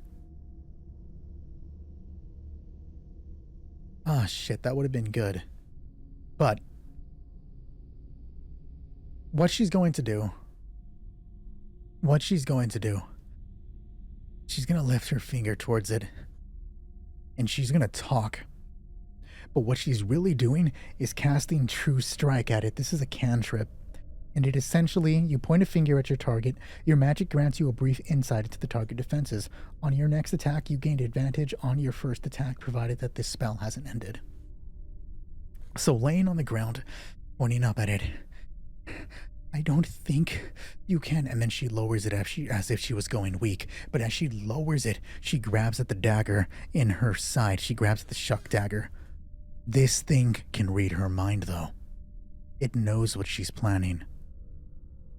And if these weird fucking squid-headed pricks could smile, it does. That strange circular mouth almost curls a bit. And there's that happy glint in its eyes as it watches her grab the dagger, fake the injury in her, sense the spell that it was going to do. And then she lunges with Shuck. I'm going to take away the advantage. I'm actually going to make it a disadvantage because this thing can read her fucking mind. Why would it have that advantage? Why would she get disadvantage on it? It has an AC of 15. Her strike with the dagger is +4. Here's what the disadvantage roll. Damn! Damn! All right, an 18 and a 20. Disadvantage doesn't mean shit. Samantha looks up towards him, and the creature smiles. What do you think you're going to? And she jumps off the ground. And it steps to the side because, of course, it can read her mind. It knows what she was planning. But in that brief second that she misses, she turns right back, swerving with it. It doesn't have the room to move, and she stabs it right in the side. The blade pierces, dealing... well, we have to look at it. This is D4 plus 2 damage. That's a 6. D4 plus 2 damage. It comes out for the 4. She deals a 6 right off of the bat. This creature has 71 health. I doubt we're going to fucking kill it, so I'm not even going to hardcore track it. It essentially has that 75. And she stabs into it. Wagnafatagen, she shouts out, twisting the blade. Which Shuck is going to show? One of the normal Shucks. She twists and turns. She lets go of the dagger. The Mind Flayer smiles. Is she going to be quick enough to grab one of the amulets now that she's close? Because she's already figured, I'm attacking, I got to do something. This thing has a dexterity of 1. She has a dexterity of 2. Here comes the Mind Flayer's target number first. This +1. A 2! The Mind Flayer has a 2 for this. Here comes Samantha's strike. She can't even fail, but I'm rolling it anyways. For a 9. Wagnafatagen, motherfucker! She lets go of the Shuck dagger, and she falls back, grabbing the amulet and pushing off. She makes the tentacle unfurl, ripping it away. I want to make a roll. I want to make a roll here. The Mind Flayer has a 4 intelligence. And the roll I want to make is this Mind Flayer just had the amulet taken. It's probably focused on that. These things are super intelligent, but there's always a chance of failure. What if that distracts it from stopping Shuck from doing its deed? So the roll against this, because they're super intelligent, with that +4, it's going to have to hit a... We'll make this a 9. We'll make it a 9. If it fails the 9, that's it. So it's pretty much in its favor to succeed this, but you never know. Is it distracted by Samantha taking the amulet? Distracted in a way that it's not going to summon, or that it can't stop Shuck. Here comes the roll. No, it thinks about it. That would have been exciting, right? She grabs the amulet and falls back. The darkness swirls around, and the illithid turns to where Shuck appears on top of the bed. Black hound in front, its mouth falling open, the drool coming out, but this creature is now distracted with black Shuck, so of course it's going to disable it. Samantha looks towards the door. She has to get out of here. Is she going to be faster than this thing stopping Shuck before it can stop her? Because now that it can't read her mind, she has a chance of getting away. So let's find out. Dexterity of 4 for Sam. This thing has a +1. Here's the +1 from it. 11. Can Samantha beat 11? Can she? Can she use Bardic Inspiration on herself, actually? Is that a thing that she can do? As a bonus action, a creature other than you. Fuck, no, she cannot do it on herself. That sucks. But okay. Okay, we're not going to worry about it. She has to beat an 11. Can she beat that 11? Here comes the roll. 7, 8, 9, 10, 11. As Shuck materializes, coming out of the darkness above the bed, Samantha is rushing towards the door. The illithid looks towards it, places one hand on his head, and does that pulse out. Black Shuck goes limp, landing on the ground, and then slowly fades away, pieces of its body floating off into the air until Shuck is gone. And it looks back, screaming out, in its mind, of course, because they don't talk. As Samantha is bolting outside the door, it steps over the captain. It stomps on the captain even, pushing down on his breastplate. And the captain screams out. He's still bleeding out. He's still fucking going out. The Gith will be getting here soon. I didn't forget about them for sure. As it starts moving towards the door to catch up with her, right outside. They're gone. They're gone. They're gone. Leo. He pushes the door open and sticks his head out. Leo, help me. Fuck, man. Fuck. And Leo scrambles across the room. Shit. Shit, dude. Oh, God. Oh, shit. Is Leo going to be able to stop the captain from bleeding out? Leo's statistics as a cultist don't really give him any sort of advantage towards healing. But there is one thing we have to consider. Leo was not born a cultist. You don't just become a cultist as a career. We're gonna roll on the Universal NPC emulator to see what this man did for a living before he became a cultist. This is a D100 table that's going to tell us, well, what he did, and if he has the skills to save the captain from bleeding out. Here comes the roll. 3. He was just a merchant. Ugh, fuck, man. Fuck, but does he have the knowledge to stop someone from bleeding out? You know, like tie a belt around him or something. That feels like common knowledge, so we're going to make that likely. Here comes the roll. No, he doesn't have that knowledge, but does Frerick say it? No. The captain is the one that says it. Get something to tie it off. Something to tie it off. Fuck. He grabs the belt at his side, drops down, pulls off the pouches, lets them slide to the ground, and then wraps it around the captain's arm.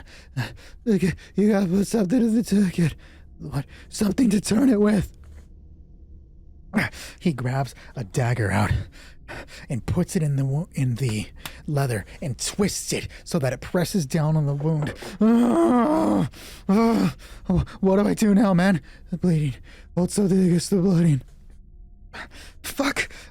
He reaches over to the bed, grabs it, and places it on Crop's arm. Stop.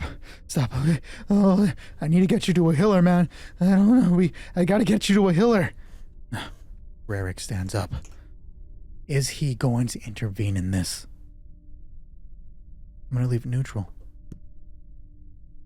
Yes, he is going to intervene. And he's going to go for a death blow against Leo. Intervention 1 there. Leo's probably distracted by this, so we're going to make this a disadvantaged stealth roll. The cult fanatic has a +2 to his stealth. Leo has a 0 to this, So here's the roll for Leo, which is an 8, and then I'll give the cultist advantage on this. It has a +2 to this. Here comes the roll. With a 12, he succeeds. He walks up behind Leo, and he's holding, we'll say he picked up Samantha's Ad Victorium sword. We can't, and does Crop see it? Crop's a little woozy and fucked up, but I imagine that he has a chance of at least seeing this. He has a perception of 0. We're going to give him disadvantage because his eyes, his vision's probably fading a bit. Here comes the roll. Disadvantage, of course. For a 10, stealth check from the bandit, or from the cultist, I gotta give him 1. He has to beat a 10. He has a +2. Here comes the roll. Yeah, he beats it.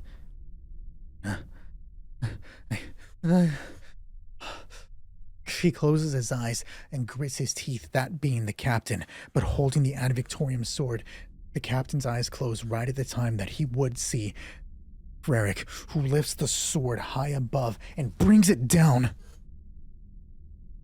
Caught off guard and distracted, I'm not going to make this an AC. This blade is coming clear. I mean, if you walked it behind somebody, you're probably not going to miss. So, let's take a look. We know that Leo has 9 HP. The cultist has a strength of 0. So the attack is just I want to say it's a D8. Let me get to it and take a look. Yep, this is just a D8. We're not going to give him any sort of ultra damage. It's just going to be the D8. For 4. He cleaves into Leo's shoulder, driving deep into the wound, and it carves a really good portion in there, severing tendons and breaking up his arm completely, shattering bone. Leo collapses downward, screaming out as Freric lifts it. And Leo lays on top of the captain, whose eyes are opening the moment Leo falls on top of him. He watches as the man lifts his blade again. We're going to make this a Constitution save for the captain. This is a +2. We're going to make it against a 14. No. He doesn't fight through the haze of bleeding out and the haze of his mind. Just stop the sword from coming down. And it cleaves right through Leo. Is this going to kill him? Leo had already taken, I believe I said 4 damage. Here's the next D8 roll. He has 5 health. 7. Yeah, this is it. And when the sword comes down again, it cleaves in the back of Leo. He cleaves again, twice, 3 times, until Leo goes still. His open eyes meeting that of the captain's. And the captain closes his eyes. And Freric rolls Leo off of him. He looks to the captain, holding his sword. Is the captain gonna be able to talk through this, through the haze in his mind, to think of saying what I just said? I'm gonna make this a 14 again. Here comes the D20. Yes. And Freric lifts the sword above his head, and the captain, through the haze, covered in Leo's blood, says, "They're not gonna accept you back." He spits up blood, and Freric stops with the sword above him. "We have a way to stop him." "You can't stop him." Charisma of 2. The cultist also has a 2. Here comes the roll from the cultist. For 14. Can the captain beat 14? He matches it. "No, you can't stop them." Me. "Samantha, he can protect you. They won't let you back with your amulet. Help me." Freric looks out. But I get the amulet back if she survives. Yeah.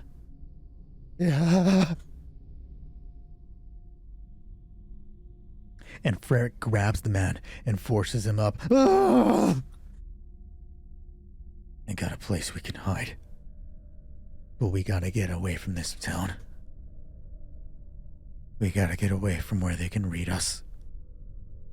And as they move towards the door, the camera zooms in on Leo's head, which is now just a mash of brains and blood. Samantha's racing through the town, running her fucking ass off. Her arms are pounding. Her left arm is actually pounding as best as it can, and the jerking motion is fucking up her right dislocated shoulder more. It's causing her to want to groan out. As she takes a few steps, she collapses against the side of the wall, and she wants to cry because of the arm. Is she going to be able to control herself? This is going to be a Constitution save. Her Constitution is a +1. We're going to make this against the 12. Here comes the roll.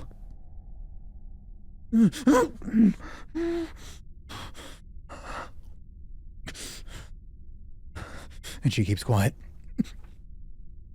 And she slithers along the wall, letting it guide her towards it. But she's not the only one in the city. And as she slides around a building in the back, the Mind Flayer that was looking for her moves to the center of town.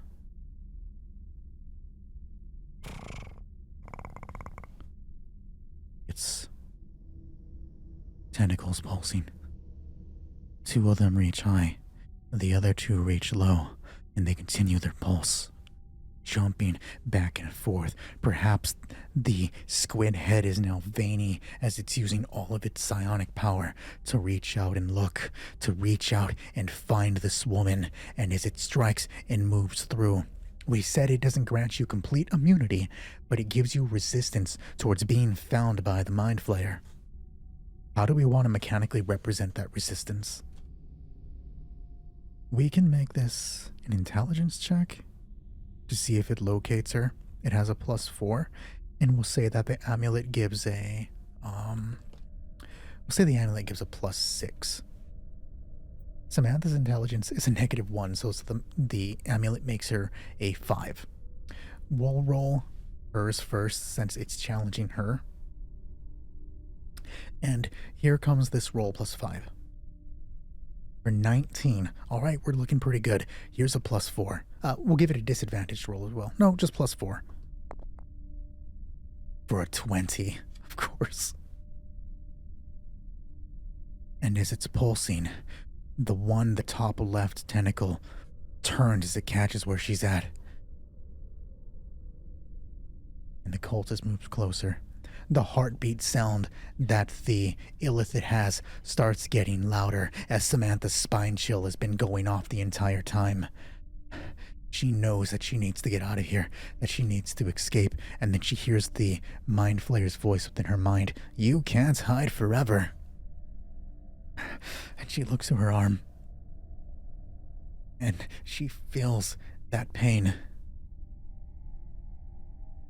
And she hears it.